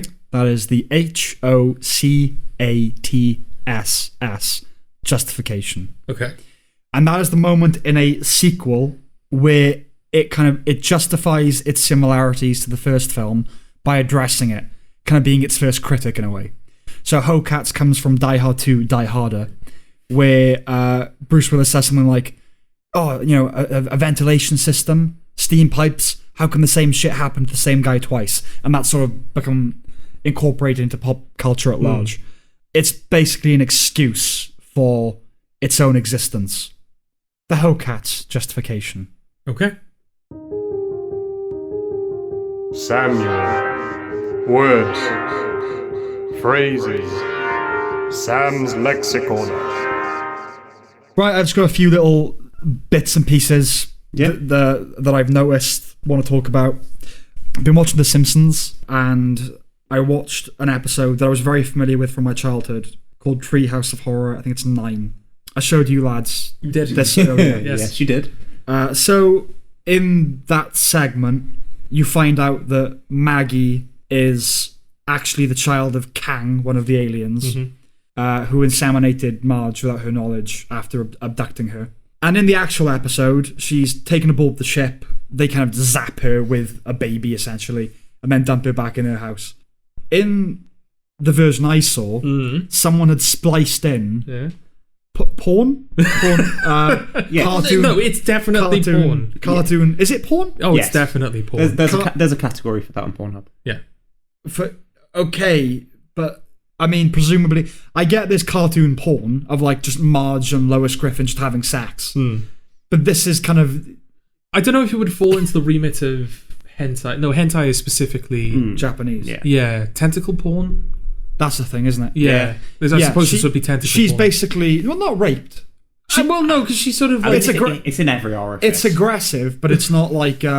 she's sort of up for it, kind of. Well, no, because in the episode, she says, I don't agree to this, but I guess I have no choice, so... Yeah. I love that sort of consent, but not really. I think the joke is that, like, because it's instant, isn't it? So, well, I don't agree with that, but if I had to choose, I'll choose this. Yeah. I think the joke is she's a bit more up for it than... Oh, I see. Okay. Than she should be, sort of thing. Yeah. But yeah, it just cut... Whoever edited it has put in this little sequence where she's inseminated bonded. Yeah, she's in bondage. Yeah, tentacle bondage. The tentacles are kind of... 3 tentacles in her mouth at one time. 3 tentacles in her mouth, one in her anus and one in her vagina. I want to talk about the end of it. Okay. So the end of the clip where is it eggs that come out? Yeah. So 2 eggs come out of her She vagina. lays eggs. And then one comes out of her ass. Yeah. Yeah. They just make Dripping in gunk. Yeah. Yeah. Yeah, there was a lot of jism. Yeah. Yeah. I think he'd been waiting a while. Based on Oh, it's just Kang and the other guy, right? Just those two. Yeah, unless that's the typical proportion of alien cum. I mean, it might be. Yeah. Well, just that species. Maybe that's how they come. I don't know. I don't want to discuss it critically or like talk about what it means. It's just more that when I was a kid, I had VHSs of The Simpsons, and that was probably the one I watched the most. And so, yeah, it was. I wonder why. Sam. Revisiting it 20 years, 15, 20 years after the fact, was you just don't remember the scene? In my life, I don't.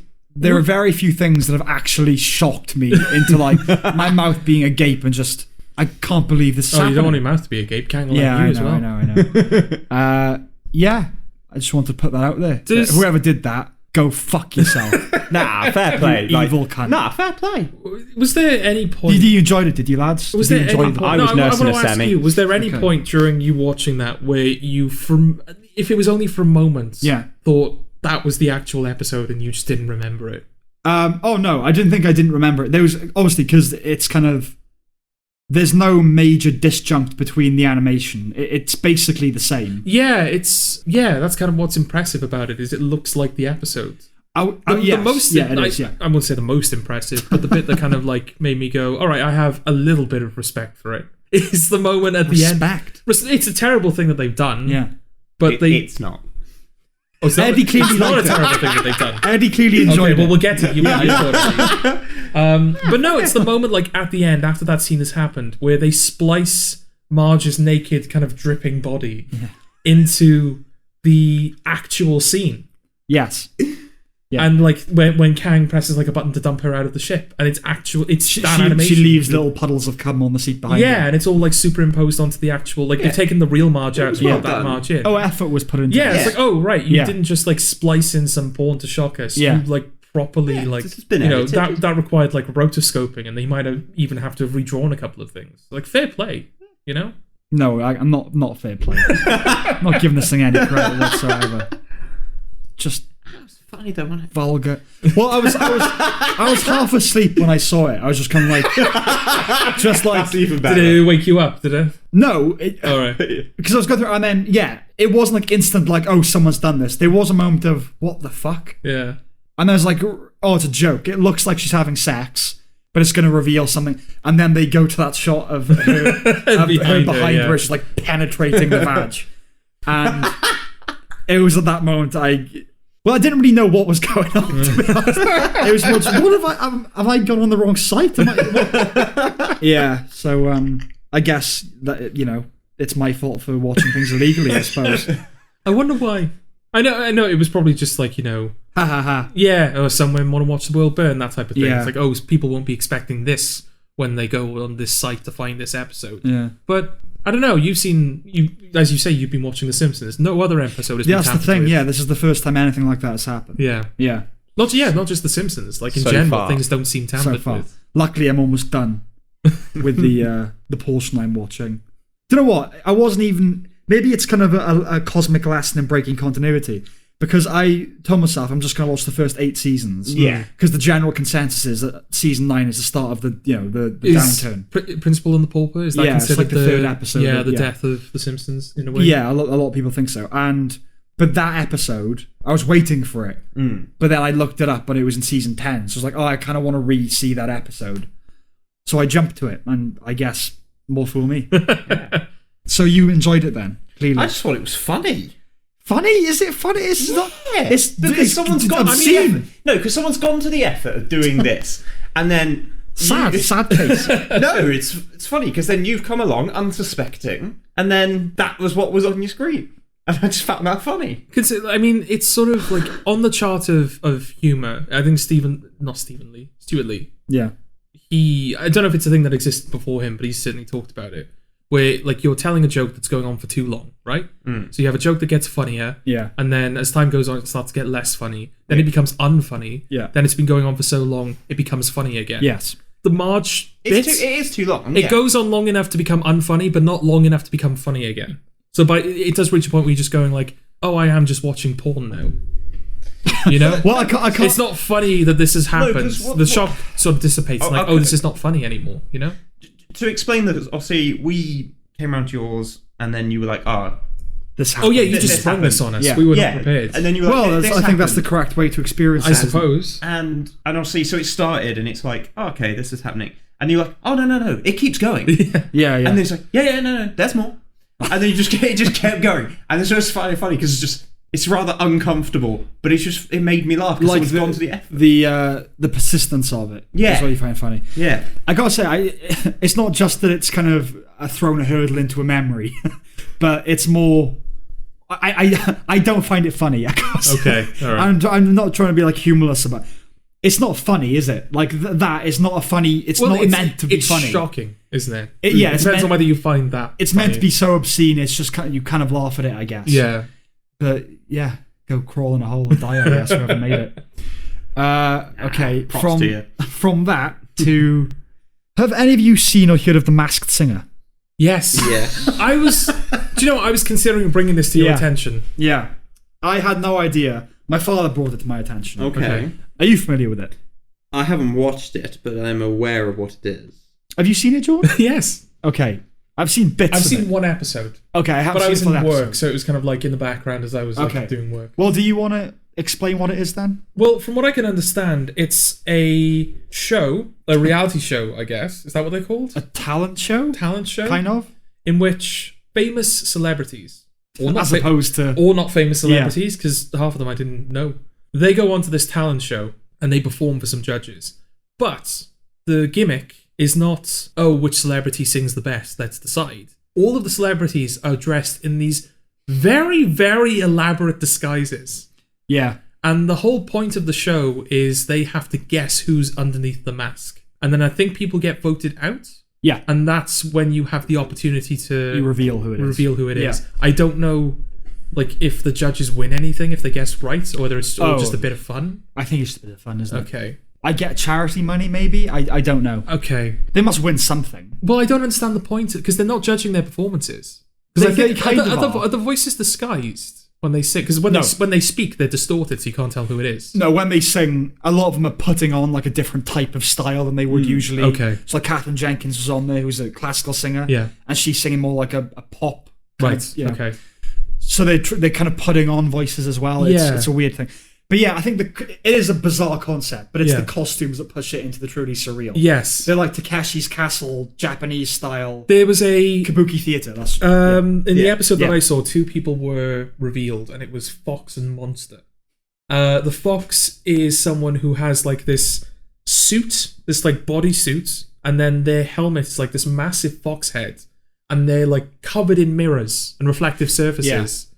So there's like light like bouncing off this like disco fox almost in all these different directions. Whereas Monster is just this guy in like this massive, it looks like a Moshi Monster. It's like this big blue like ball basically, but because he's got no articulation and the eyes look kind of goofy because they're like staring off in different directions, it's like he's on stage performing and the monster's just kind of standing there, like staring like off in different directions as this voice is coming out. It's bizarre. Are the masks and like the stuff related to who they are, or no, they have like segments prior to their performances where they're supposedly sprinkling in Easter eggs. Yeah, they drop clues because when the person is revealed, they do like a musical number, and then at the bottom of the screen it says, "Oh, they said blah blah blah," which is supposed to signify they won an Emmy or a Brit Award, whenever, you know. Yeah, you're supposed to be playing the guessing game. But like the costumes are so cumbersome, some of them can't move. So like there's Octopus, I think, was one.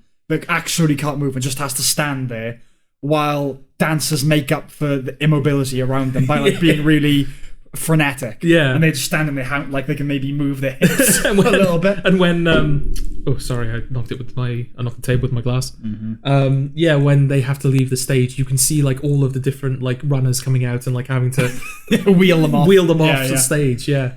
Yeah, I just wanted to It's fucking bizarre. Do Bring that to you know what else people. I found bizarre as well? The judging panel. Do you want to tell people who the judging panel is? Okay, as I recall, what's the woman off The Voice? What's her name? Oh, I don't know. The women I wasn't entirely sure of. Davina McCall is one of the judges. Yeah. Oh yeah, her. The other woman I wasn't. The other woman, Yeah. what's her name? She's a singer. She was a voice on The Judge. I can't remember her name. Voice on the judge. A judge on The Voice. I mean, there's Jessie J. Not Jessie wasn't J. Jessie J. Rita Ora. Is that her name? Yeah, Is okay. it? Rita Ora. Rita Ora. Yeah. Oh, I didn't know it was her. Rita Ora. Jonathan Ross and Ken Jeong. Who I think is a judge on the American one as well. Is it an American one? It's an American one. I think it comes from shit. America, yeah. Okay. And it's hosted by Joel Dommett, a comedian Okay. in name. Right. It's a weird menagerie, isn't it? Yeah. So the reason why the reason why this show came to my attention, Yeah. is because of Jonathan Ross. Okay. Okay. Because Jonathan Ross Yeah. guessed that one of the people behind The Mask was someone who was already dead, and the fans were in like uproar. I'm like, nah, this person's dead. But like people were in uproar about this. Like it was on BBC News. So I was like, Okay. Well, the BBC have a bit of a history with Jonathan Ross, don't they? Of course, they would jump on a bandwagon. Well, it came to my attention because I was home at my father's, and like those like Cold War spy movies, like two people sitting on a bench. He just sat down next to me. He looked at me. He went, "Who is the octopus?" And I was, and he just existed in that level of abstraction for a while. I was like, who's monster? Who do you think monster? Yeah. And I was like, I genuinely don't know. I said, have you spiked my tea with LSD? What is going on? And then he explained it, and he said, haven't you been watching The Masked Singer? I was going to say, did he not even show you the show? Did he just literally sit down? He literally came in, sat down, and said, "Who is the octopus?" And I had no idea. And then he sort of explained the concept, and was utterly in a state of shock that I hadn't heard of it. Okay. Like, you haven't heard of it? It's on ITV. It's set in the weekend. It's bizarre. He said it's terrible, but you have to watch it, sort of thing. And the only reason I guess it's really popular. The only reason I want to talk about it here is because I said to him, well, you got to remember that my friends on Facebook are basically all in their 20s, either working on the weekend or don't watch like ITV. Yeah. Whereas your friendship group, they probably all sitting down watching Saturday night television. So it's no surprise I haven't heard of it. But yeah, I just can't. Like, is this where we're at? Is this where television is at now? Yeah, I don't understand it. Yeah. It was probably, executives in a boardroom up in ITV were like, right, what the fuck do we do? Yeah. What the hell kind of show do we put out? But when you're coming up with that idea, because I don't understand, like when the judges guess the people, because they give no indication whether they're right or wrong. Because there have been moments where in the episode I saw where one of the judges guessed correctly and no one said anything. Right. So is the idea that you, like, as a member of the public, you can choose from the judges' choices, or no? The judges just throw them out for no reason? No. You vote on who you want to stay, I guess, or So kick out. I don't know whether it's you vote for someone to stay or someone to eject. Yeah. But I know I think it's a public vote. Okay. I think. Yeah, no, I think it is. Okay, and then it's just like a bit of fun, additional kind of. Oh, who is it? I wonder. And then, it's this person. That's clearly supposed to be the appeal of the show. Yeah. But what's the point in that format? Because a talent show, the point of a talent show is to find like the best person. But that's not what we're doing. We just want to know who these people are. Well, surely the person you vote for is the person you want to find out whose identity it is, not the person you think is the best singer. Yeah, I guess it's because it's the people who get eliminated that their identities are revealed. Yeah, I don't know. That's what I'm saying. You have to take all that into account, I suppose, when you're voting. Something's happened to that's retarded, and I don't mean that in the literal sense. I mean it in the made stupid sense. I mean, talent shows were never high art. But with the X Factor and American Idol, there would be a panel of judges sitting down, watch the performance, and go, right, this is what I think of it. There seems to be this push now, I guess it started on The Voice, that judges have to be like dancing along to it as well. So on The Voice, you have some people getting up on their chairs like, yes! Or some people just doing a little jig in their seats. It seems on this show, they've all been told, they've been compelled, you have to stand up and dance to it. Yeah. Because Jonathan Ross is just doing like an old man at a wedding dance. Yes. Just kind of bobbing back and forth. Ew. And it's just like everyone comes out of it having lost something, I think. That judging panel, okay, it's not strictly a talent show. So we can sort of get away with being a little more creative with who we choose as judges, I suppose. But you have Jonathan Ross, who's sort of like one of the higher ups at ITV, I suppose, in the sense that he's got like a bunch of shows. He's one of their go-to personalities. He's got his own talk show on there. He's an entertainer. He's an entertainer. Davina McCall, similar sort of thing. She's kind of she pops up everywhere. She's sort of a TV personality that's used. An entertaining presenter. Presenter. You have Rita Ora, who's a singer. Yeah. And a judge. And has judged before, so she's sort of filling that remit. Yeah. And Ken Jeong. Who I guess is the Bruno Tognoli. Okay. The one who's a fiery, who is very animated, I guess. I mean, I haven't watched enough of the show to know. Well, who's the Simon Cowell, then? I guess Jonathan Ross out of those would be the Simon Cowell. No, I thought he was the Louis Walsh. He just seemed like what is the Louis Walsh? Well, he's just kind of like, God, how far back are we going? Yeah. Well, I do think that... Gary Banalo. I do think your theory that, like, since The Voice, the judges have been told they have to, like, be more animated and sort of be characters of the show. Yeah. I think Simon Cowell started all that. Oh, yeah. And it's just become, like, The Voice is definitely a milestone in some respect, because it's not just a panel of judges anymore. All of the judges are kind of, like, individual. Mm-hmm. Like, I know the X Factor divided them up into mentors. Yeah. But The Voice, that seems to be the whole point. Is that these four judges for the... This show is about four judges trying to find the best person. Yeah. Like, they are the characters of that show. The singers are secondary, Well, American Idol is the first of all these things, isn't it? That predates the X Factor. That's the very first thing. Yeah. And that set the trend of you have the villain, Strictly Come Dancing, what's his name? Craig Revel Horwood, something like that. I don't know. But they've all got villains. Yeah. And then there was like the mediating, boring one and a woman. Yes. That was like... Well, is Louis Walsh that mediating, boring one? I get, but I don't really know what role They set up kind of rivalries between... Yeah, well, he's the rival of the villain, but he's not the hero of the judging panel either. No. He's kind of the idiot. Yeah, the dull one, I suppose. Yeah, he's just kind of like the, oh yeah, you're good. Goofy. Yeah, but he's not like... The villain always rolls his eyes, he's like, oh, you don't know what you're talking about. And even like the woman is occasionally like, oh, shut up, Louis Walsh. Well, the woman was generally the likeable one. Because, I mean, at least with the initial lineup on the X Factor, the three judges deserved to be there. Yes. They were all music producers. Yeah. Or, that was their job. Yeah. And now it's just kind of the guy from the script. Yeah, just any famous... I mean, The Voice... Kaiser Chiefs. The Voice has, like, new judges every year, right? Yeah. I think will.i.am even on it anymore? Yeah. He's the one person that's still on it. No, because Tom Jones is never... Yeah, but... No, Tom Jones left and then came back. Oh, did he? Oh, okay. That was funny. There was like an episode of The Voice that I saw where like every single performance they would go to the different judges. They'd be like, will.i.am, what do you think? And will.i.am would do his thing and then he'd be like, you judge, what do you think? Blah, blah, blah, blah. And then they'd get to Tom Jones and they'd go, Tom, this person was a really good singer who has this kind of quality to their voice, yeah? And Tom was like, oh, yes.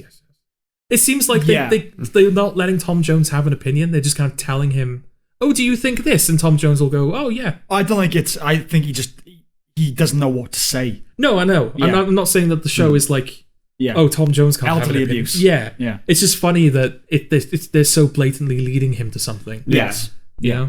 I've just looked up the series to see who the contestants were. The Masked Singer. Yeah. Yeah. Okay. Now, Jason Manford. So 7 of them were singers. Yeah. And then you've got 5 that weren't. So of those 5, you've got a comedian, which is Jason Manford. But he does musical theatre, I think. Yes, he does. Yeah. You've got 2 actresses. One is Patsy Palmer. From EastEnders. Who's behind Ricky. Yeah. Yeah. Is that who she is? Yeah. Okay. One, Denise Van Outen, who can sing. Yeah, I think she does. Well, she was Fox. Theatre as She's well. the one I saw being unmasked. Teddy Sheringham, who is a footballer. Okay. And then Alan Johnson, who is a politician. Alan Johnson is Mark Corrigan's boss in the show. So, oh god, if he was on it, I would watch the shit out of that. So, can't believe I let this happen on my watch. I know, like with Strictly, they'll get someone like they've had like Ed Balls on it and shit like that, right? But this is a show about singing. I don't imagine he can sing. I don't think it is. It's about figuring out who these people are, and in that instance, but they have to sing. They have to sing, but I think that all of that is just dressing for the real premise, which is tissue. Can you guess who this famous person is? I think so. And they have to be famous. And you can't get good singers who are not famous. You have to get famous people for a show like this. Almost all of them I would call washed up. I think it's... Oh yeah, no like A-list celebrity ever. Like when's the last time you saw like a truly famous person like I'm a celebrity? One of Sam's favourite people is on this show. Who? Justin Hawkins. It's not one of my favorite things. But again, he's kind of washed up. And he is. when my father exposed me to this, I kind of looked up some clips on YouTube, and I was trying to think, if I didn't know this was Justin Hawkins, would I have? I wouldn't have, I guess they are trying to sound differently. But yes, for a fact none of them are going to be A-grade celebrities. Yeah. That said, CeeLo Green was one of them. Was he Monster? I don't know who. I think he was Monster. Yeah, I think he was Monster. Yeah. I mean, he's not a. Do you know what I mean? He's like. He hasn't released a single that's done well in like the last 5 years. Okay, but still. Yeah, but like Billie Eilish isn't going to show up on a show like this, is she? Until she's in no like one who's 40s. currently in vogue is going to show up next year. Yeah. Oh yeah, next year she'll be a celebrity. Yeah, next year in the jungle. In the jungle. Hands down, at least 3 of these are going to be in the jungle within the next year. That reminds me, actually, I was watching an old Big Fat Quiz of the Year. And I've been watching some of those. Yeah, I'm not gonna lie. Kristen Schaal was on one, and she's an American, and they were showing clips from British TV shows. And that Joey Essex on "I'm a Celebrity, Get Me Out of Here," just being stupid, and it cuts back to her, and what she says is the sentiment I would extend to The Masked Singer. Like, this is the best TV you have. Extend that question to hang over The Masked Singer. Yeah, I do like the Big Fat Quiz of the Year. Yeah, it's really good. Other than when Mel B's on it. Okay, you dislike Mel B. Not a fan, are you? No, because... Is she the one I would? No, she's not. So she was on a team... No, Mel with, C's the one. Mel C's the one. Yeah. So she's on a team with Mickey Flanagan, and he's like trying to be funny, and she's like just... Well, she just sounds really like coarse and indifferent, doesn't she? Yeah, and she's trying to be all serious. Yeah. And she's clearly hating it. She looks like a miserable cunt. Yeah. And like, she does look like a miserable cunt. Yeah. And... She does.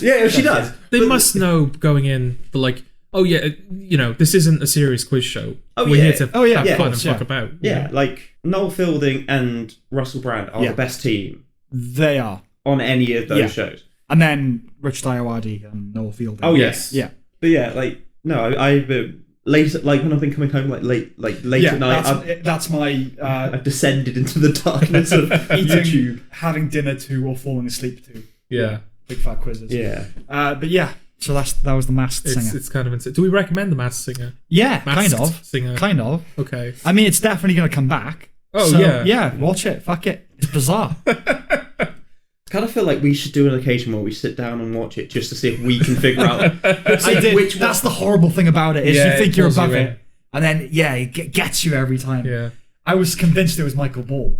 I was like, Dad, that's Michael Ball. Jason Manford ended up being him. But I was so sure it was Michael. No, I love that. It's like kind of he's singing in that musical theatre-y sort of way. Yeah. And they were hinting heavily that it was a musical theatre guy. Right. So I guess definitely Michael Ball. I will stake money on it. It was Jason Manford, and I shouldn't have felt as disappointed as I did. But I did. Yeah, no, we should definitely get together and watch The Masked Singer. Just see if we can figure out who one of them is, just for the fun of it. We'll watch The Masked Singer, and we'll do a double bill with Naked Attraction. No, absolutely not. Oh, Jesus. Absolutely not. You Snapchatted me about that once. I never want to see it again. Should we tell that story? I don't know if this is staying in or not. We can do. If you want to be on the right side of history, it's up to you. Well, it's just... Oh, I don't know. I'll let you tell it then. I'll let you tell. You explain what we saw. It's more the imagery of it, I think, that caught our attention. Yeah. Okay, so for those who don't know, Naked Attraction is a show on a channel. I forget which one. 4, I think. 4, okay. Or E4. It's obviously it's Channel 4. Yes, it's one of those Channel 4s. And the premise of the show is there are people who want to date other people, and they've decided that the best way to find someone to date is to go on this show in which they stand in a room with a presenter, and there are 6 potential partners based on their sexual orientation that they like and the type of person that they like and apparently the personality type that they like and all that sort of stuff. And they're placed in these coloured booths.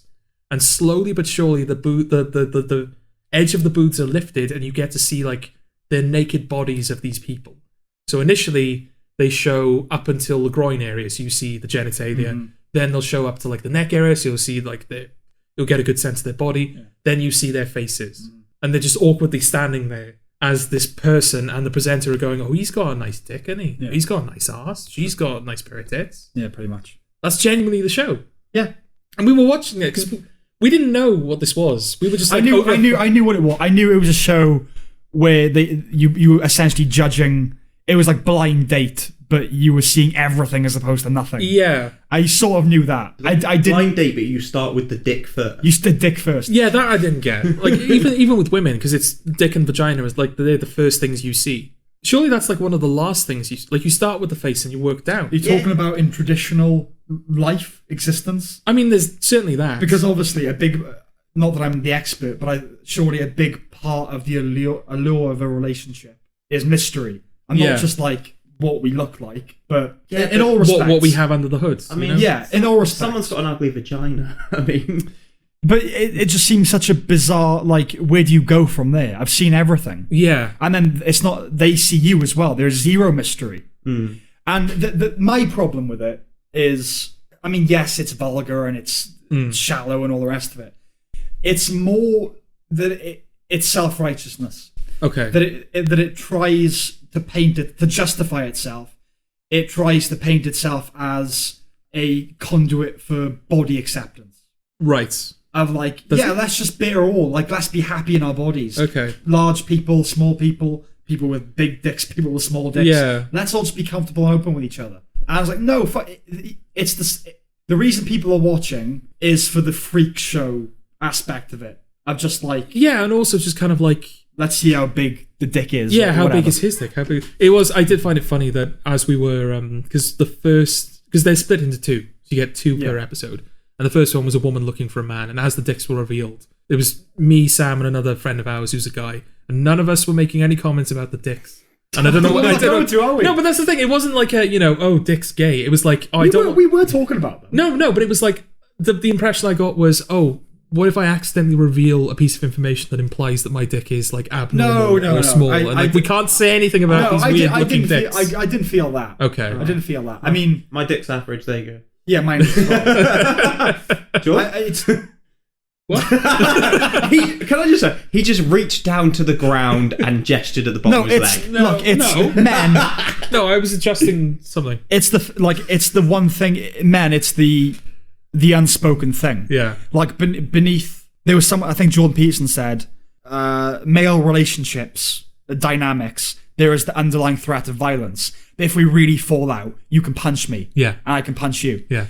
I think the underlying unspoken thing of male relationships is we don't know how big each other's dicks are. And that's like it's there. It's not important, but you can't deny it's there. No, absolutely. I prefer not to the point where I want to at some point write something that's about a confrontation between these two male characters. And then one of them just expose himself, go, right, now you know whether mine is bigger or smaller. I'm not interested in trivial confrontation. Yeah. I hate you on a deep level. That's how big I am. I don't care how big you are. Let's get on with this. Yeah. Because that is there. Yeah. We weren't really talking, but I think when we felt it was safe, like someone with a really small one, we were like, that's small, isn't it? But like, right? We kind of avoided, being too in-depth about it, I suppose. I do think the horrible... But we were rooting, pun intended, for the guy with the smallest dick. Oh yeah, the guy with the smallest dick who was like chubby as well. The underknob. The underknob, yeah. Because the woman, she ended up going with because there were a couple of other guys who had much bigger dicks than he did, and then you find out that they're because I think the fourth stage is they can speak to you, so you hear what they sound like as well. And the guy she ended up going with was like this tall, handsome Italian guy with like a big dick and obviously that Italian accent. It's like, no, I didn't choose the guy with the biggest dick though. Did he not have a big stick? Size isn't everything. No, he had like a leg brace on. He did. Because we were surprised. Because my father, I brought it up to my father. Okay. And he said every time he's seen it, the women always just choose the guy with the biggest dick. Okay. Which again, I said I kind of don't blame them, because if they're allowing themselves in this, they're subjecting themselves to this context.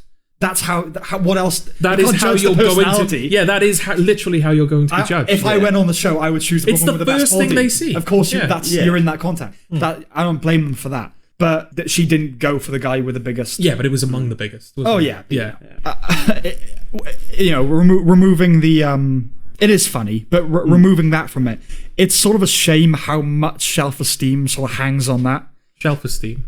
Self-esteem. I said self-esteem, didn't I? I thought you said self-esteem. I might have done. It came out with a bit of a shit. Okay, all right, fair enough. Self-esteem. How much is dependent? Like if someone was to ridicule you, how much that would hurt. That's sort of ridiculous, isn't yes. it? Ridiculous. It always looks bigger in the mirror. It's fine. Ridiculous. Does it? Yeah. Surely it looks exactly as big as it is in the mirror. No, because you're looking down at it. Yeah. Right. So you don't have like a proper sense of scale, whereas in the mirror you're seeing the accurate scale of it. Are you two just looking at your dicks in the mirror? No. Okay. I used to go to the gym, yeah. Why You got your dick out in the gym? You're the only person in the change room getting changed. Slim Jim. I ate slim. You're average. Yeah. Yeah. Well, I didn't expect us to end up in this. No, not at all. We've talked about Simpsons porn. Yeah. Anyway, should we get back to why we're bringing this up? Naked attraction. You wanted to explain. You want to explain? Yeah, we'll get back. Yes. The only other thing I will say about the show is that it does kind of pull you in, kind of like The Masked Singer, where you end up finding yourself watching it, sincerely wanting to know the identities of these people. You do end up watching it, comparing these people, going like, oh, his dick's bigger, his chest is nicer. It appeals to something that's unpleasant in you, but you can't deny that it does appeal to it. Yeah. You know, prurience and curiosity, and unfortunately those things are there. It's like when people say, oh, I didn't like it, it was lowest common denominator, I didn't laugh. By definition, it means that everyone would laugh at it. Yeah. So you can't deny that Yeah, I found it funny, but it's hardly high comedy or whatever. But there is a horrible part of you that enjoys those sorts of things. But that's, I would never seek it out. No, because as the sort of the shock and the sort of comedy that came from that kind of wore away. Like, oh, we are just sincerely watching this show, judging these naked people on their, bodies. Their appendages. It was also an exercise in futility, because the guys she picked, they went on a date, it went alright, and then they do the kind of post-date interview, and they said, are you going to go on a second date? And she said, oh no, he's moving back to Italy, so there's just no point pursuing anything. Yeah. You made me go through all that just to have it end with... You didn't pick Orange and look at... You're right back where you started, Yeah. And Orange was bald as well. I was really rooting for him. So, sorry, you said bald, fat. Was he fat? No, he was chubby, he wasn't fat. Okay, so he had a bit of like... Bald, chubby and tiny dick. Yeah. not because I saw myself in him necessarily. Apart from the top head, it was more, fair play to him. He probably knows he's got a small dick. Yeah, he's going on a show and he's fair play. If there's like a green room, if there's a green room beforehand as well, like he would have known the competition. So he's like, all right, yeah, I'm still going out there. A green room. You think they're all just in the green room with their dicks out? I don't know. That's a dress rehearsal the day before. Dress rehearsal. But yeah, so after dress rehearsral, there you go. After that segment on this episode, and I don't know which episode it is, so I don't even know where to direct people. I know all of the episodes have been uploaded in their entirety on Pornhub, so you feel free. Feel free to. How do you think you found the show in the first place? And we stumbled across it. Yeah, we were just like over a friend's house, and we were just like, he said, "Oh, I'm going to bed in an hour. Let's just watch something, some tat." Yeah, and we ended up finding that. Tackle. And then you went on Pornhub. Because you thought, I want to see those again. I didn't look it up on Pornhub. It just showed up in the recommended. Yeah. Is the recommended? What were you watching then? Download it to the laptop. This is the quality stuff. Yeah. Anyway, so yes, after that woman, because it was a woman searching for a man, it was what initially appeared to be a man searching for a woman. And then he had his introductory segment where he was talking about who he was and what his life was and what he's looking for in a person. And then he sort of slipped in that he was born a woman. Yes. And that he had gone through the transitionary surgery. No, because he looked like a man. He'd gone through, some things that obviously was on testosterone. Yes, looked like a man entirely. Except for the fact that he hadn't, he we call him. It. I mean, we could call him it, but I'm asking for the politically correct term. I'm sitting away from I imagine the politically correct terminology is they. Oh, no. For that individual, he. Okay. He wanted to be a he, so he's a he. I see. Right? But some people prefer they, non-binary. Yeah.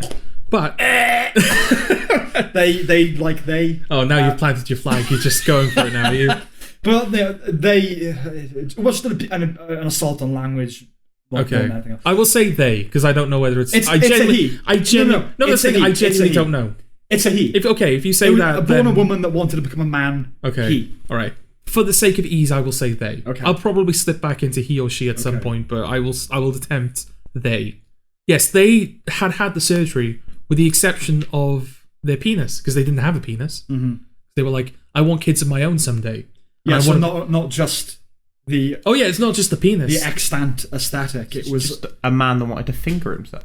Well, no, it was a man who had a womb. Yeah. So not just, again, the appearance, but the actual instruments within. Yes. Hey. Could have given birth. That bloke could have just given birth. Yes. If fair enough. I didn't realise. Yes, if he had been inseminated, then he would have, baby out of that man. Now, the reason that I wanted to stick with this segment, because we'd already seen the first segment with the woman, so we knew exactly what we were in for. Mm. But as she was like going through the stages of like, first you see the dicks, then you see the chest, then you see the faces, then they can talk to you, then they come up closer to you. We were kind of saying like, oh, it's not fair, isn't it? That the guys have to be naked and she's just like there, fully clothed. And then you find out that the final stage is that she has to get naked and sort of show what she has to offer. So when this man said, I've completely gone through the surgery, I'm on testosterone, blah, blah, blah, but I still have a vagina, we knew what we were in for. Yeah. I will state for the record, I wanted to leave. Oh, no, yeah, you did. Yes, yeah, in fairness, I wanted to leave. I didn't want to get to that. I couldn't leave. I will say it was I didn't want that on my Snapchat at whatever fucking time of the night it was. It was purely for time, I will say. Oh, okay. I was curious. Yeah, I was going to say, it wasn't your lack of curiosity or just like, oh, this is terrible, we cannot, Yeah, I think the most generous you could be is that I wasn't compelled enough to delay other parts of life to see it. I see, okay. Whereas I feel like you were. Oh, yeah. Yeah. Absolutely. It had to be and seen. we did, and it was worth it because it happened, and we were like, okay, that's happened. I'm going to send this to Eddie on Snapchat. Yeah. So I just recorded the man, they, she walking out of the back completely in the nude, and it just recorded it and sent to her with no caption and no context. There was no context, and that's the thing, is that because Jordan doesn't Snapchat me. No. Like, this is not a thing where we like regularly communicate on Snapchat. Yeah. So if I get something off of Jordan, I'm like, okay, Jordan sent me a Snapchat. And then I open that, and I'm like, what the fuck am I watching? Like, why? I really, really hoped, because it was close to midnight, which is around the time that the pub closes, and I didn't know whether you were on a shift or not, and I really wanted you to just open it as you were like closing and just be watching it, and people would see it and be like, what the fuck are you doing, Eddie? But alas, I was at home. Yeah. I was at home in my room on my own. So thankfully, essentially, it's kind of not obese, but like overweight man with kind of like receding hair. Did they say that they were into LARPing? I don't know. Okay, they look like the kind of person that was into LARPing. Okay, yeah, Dungeons and Dragons. Looked like a beta male. Yeah, that Yeah, receding hairline, kind of wispy beard, body hair, like quite large upper arms and tattoos on the arms, and a vagina. Now we can't put that image on the YouTube video. No, we can't. So I just invite you. Social media or anywhere else. Anywhere. Yeah. So I'll just invite you. We will be silent for 10 seconds as I invite you to picture that right now.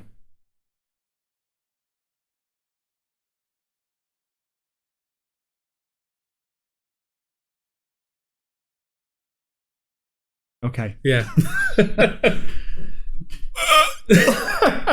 No, the one thing you telling me you wouldn't hit that, Sam? Yeah, I would hit it. Okay, not what I meant. Sorry, YouTube police. I know you're listening in. The only thing I wanted to say though is that I don't know if it goes back to what you were saying about it's supposed to be empowering. I think that's the idea. I mean, everyone was saying on the show, like, oh, we're so, supportive of your decision. Even the women as well in the booth. Yeah. Not that they would pick a woman who hated someone who had gone through gender realignment surgery. The thing I was prepared to be annoyed about was knowing what we did about this individual. For the women on offer to be incredibly attractive, like Greek goddesses, that would have pissed me off. Okay. But obviously, they were all blimps. Okay, so sorry. Can I just... No, two of them weren't. The two that weren't were the first two to go. Yeah, but also... Okay, there were a couple that like weren't hideous, and I remember saying that wait for their teeth, and every time their teeth were manky. Yeah. So sorry, can we just rewind a second? We're still getting demonetized. We don't get fucking money from it. I know, but look, we're just torpedoing our chances before we even start. Okay, so yeah, sorry, just to clarify. So this is a gentlemen with a vagina. Yeah. Who kept that part of their body and the womb because they one day want kids. Yes. Seeking a woman. Yeah. To be gay with, yeah. So they're going to have to find a third party to fuck them then. Not necessarily for sex, Yeah. Artificial insemination, yeah. But it's interesting that they want to go through the pregnancy. Yeah. Not the female part. Yeah, that's interesting. That's weird. I don't know, because obviously we're not women. I don't know if that's a general thing with women, is that they want children, they just don't want to go through the pregnancy. Yeah. I don't know if that's a thing. But it'd be interesting if that was the case, where you want to avoid the pregnancy, and then this person is like, oh no, I want to be pregnant with the child, you know? Yeah. I'll say just for the sake of the illusion of balance, and to redeem us in the eyes of the YouTube Stasi. Yeah. My TLDR, whatevs. I'm just like surprised. That we've saved it. I don't know whether I just misread the show as, oh, this is just surface level. This is just a surface level show for surface level people. So to bring in someone who'd gone through gender realignment surgery, that's not assignment. Sorry? Gender reassignment surgery. Did I... You said alignment. My apologies. It's all right. Yeah, that's not a shallow thing, you know? Gender reassignment. Well, it is, isn't it, actually?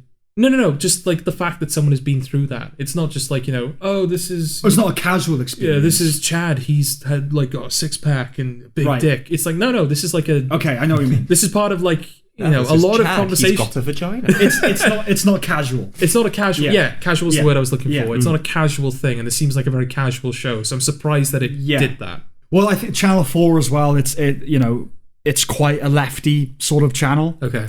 The news is quite liberal, biased, and all that sort of stuff. The famous Kathy Newman interview. Kathy Newman, Jon Snow, that other bloke that interviewed RDJ. What's his name? I don't know, but I just love the fact these two, and then the other one. No, what's his name? I don't know his name. He's the one that's been involved, that was in the Quentin Tarantino interview. I'm shutting your butt down. Tarantino and RDJ, but I can't remember his name. RDJ, yeah, and Rich Diawadi. What's his fucking name? Krishnan Gurumurthy. It is. I've literally just got them in. Yeah. Fuck you, Sam. Sorry, Krishnan Gurumurthy. Yeah. So yeah, it definitely has like a leaning towards the left. So I imagine they think of it as something that's kind of empowering. And that's fair. I mean, something that certainly annoys me. I don't know about you guys, but it's when a film contains like gay characters or characters who've gone through this sort of process. The film is often about that, and it's about them. Right. You can't... I feel like we're getting better, but it doesn't... It feels like you can't really just drop a gay character into a story without their gayness being the story, you know, in some cases. You want to normalize it, is what you're saying. Yeah, and I suppose this show is doing that because, as we've said, it's a very casual show, and it's not exploring the issue. It's just like, oh yeah, this person is just also on here. Yeah, I mean, I guess it started as when gay characters were kind of seen as acceptable. There was a thing of, oh, they're the gay best friend thing. Yeah. And that was seen as being kind of flippant about it. Okay. And so now we're going through the phase where it has to be about that, you know? Hopefully we'll come out the other end of the tunnel and it will just be, it doesn't matter. There are instances of that currently. Yeah. I don't want to pigeonhole. Yeah, but yeah, no, I know what you mean. So while we've had this, I've had Facebook on my laptop. Oh god, have you been live streaming this? No. We're all going to hear everything. No. I say that as if we're not going to release this to the public at some point anyway. And so someone has shared it's going to be fake, but they've shared a Tinder profile. Okay. For the coronavirus. Ah, right. And it's probably fake, Eddie. I think that's no. But I like the bio. Okay. Just like new in town, looking for fun, just got out of China, traveling the world, wanderlust, lol.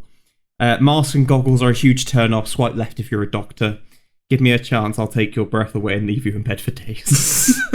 Well, it's fucked more people than anyone else on Tinder, isn't it? Yeah. But yeah, it popped up and I was like, I like this. Yeah, that's still a thing, you know. What? Coronavirus. Yep. Yeah. Let's not talk about that. Okay. This is okay, go on. Show on, I think it's a show, or it's a segment, I don't know what you call it, on Sky News. I don't know what it is, but it's basically, there are these kids in a room, and they're sort of going through the headlines of the moment. Kids, yeah. Right. Young kids, like 12 to 15 maybe younger. Right. Okay. And I assume it's to appeal to kids and be like, oh, if we have like a kid's take on these headlines. Yeah. But it's just so like, weird and awkward the way they've done it. It's like they're all like in this like overly dressed room, and they're all like around a pool table pretending to play pool. Right. As like this, like one of the girls is like sitting on a couch with like looking at her tablet, going, "Have you heard about the coronavirus? Okay. That's come from China, right? Yeah, I've got it." Silence. Yeah.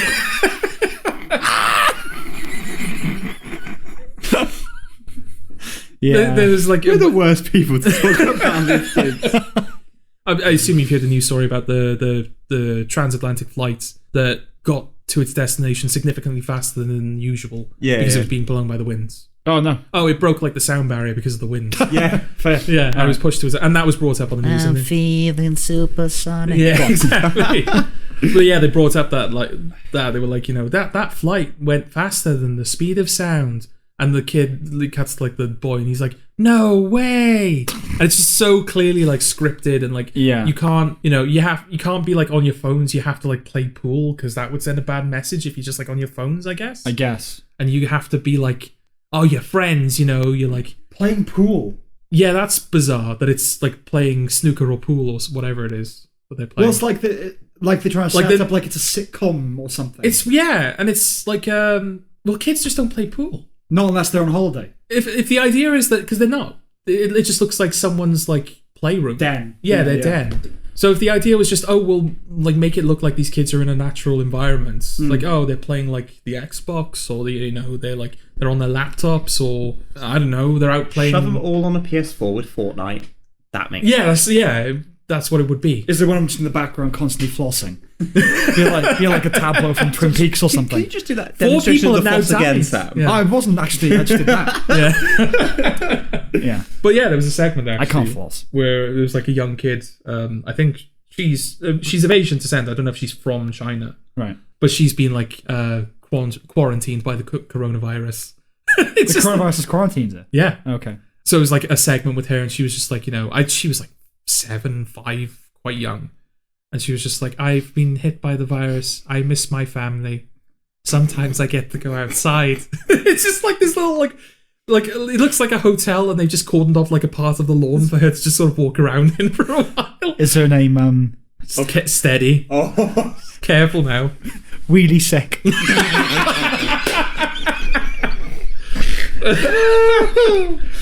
Oh, sorry. Yeah, but again, it's just funny. Like, she's in that hotel room, and the camera, I don't know how they did it, how they recorded her, because it's clearly like a camera crew's with her. But she's like, I get to talk to my friends sometimes. They send me games, and there's like on the shelf behind her, there's like Monopoly and Scrabble. like fuck is she playing Monopoly and Scrabble by herself? But she does play Minecraft at one point, so it's like, oh, okay, right. If she's playing Monopoly and Scrabble by herself, that is even sad. Oh, Scrabble, like, fine. I guess it's you can sort of like, this is just an exercise. Yeah, I'm not playing for scores. But Monopoly? Yeah. What the fuck with Monopoly? Becoming an evil like dictator as she like plans out how she's going to take over everything. But over herself. Yeah. Because she's playing herself. I win and lose every time. Okay, let's get off this topic. I think we should talk about the last thing. The pièce de résistance. Yeah. Okay.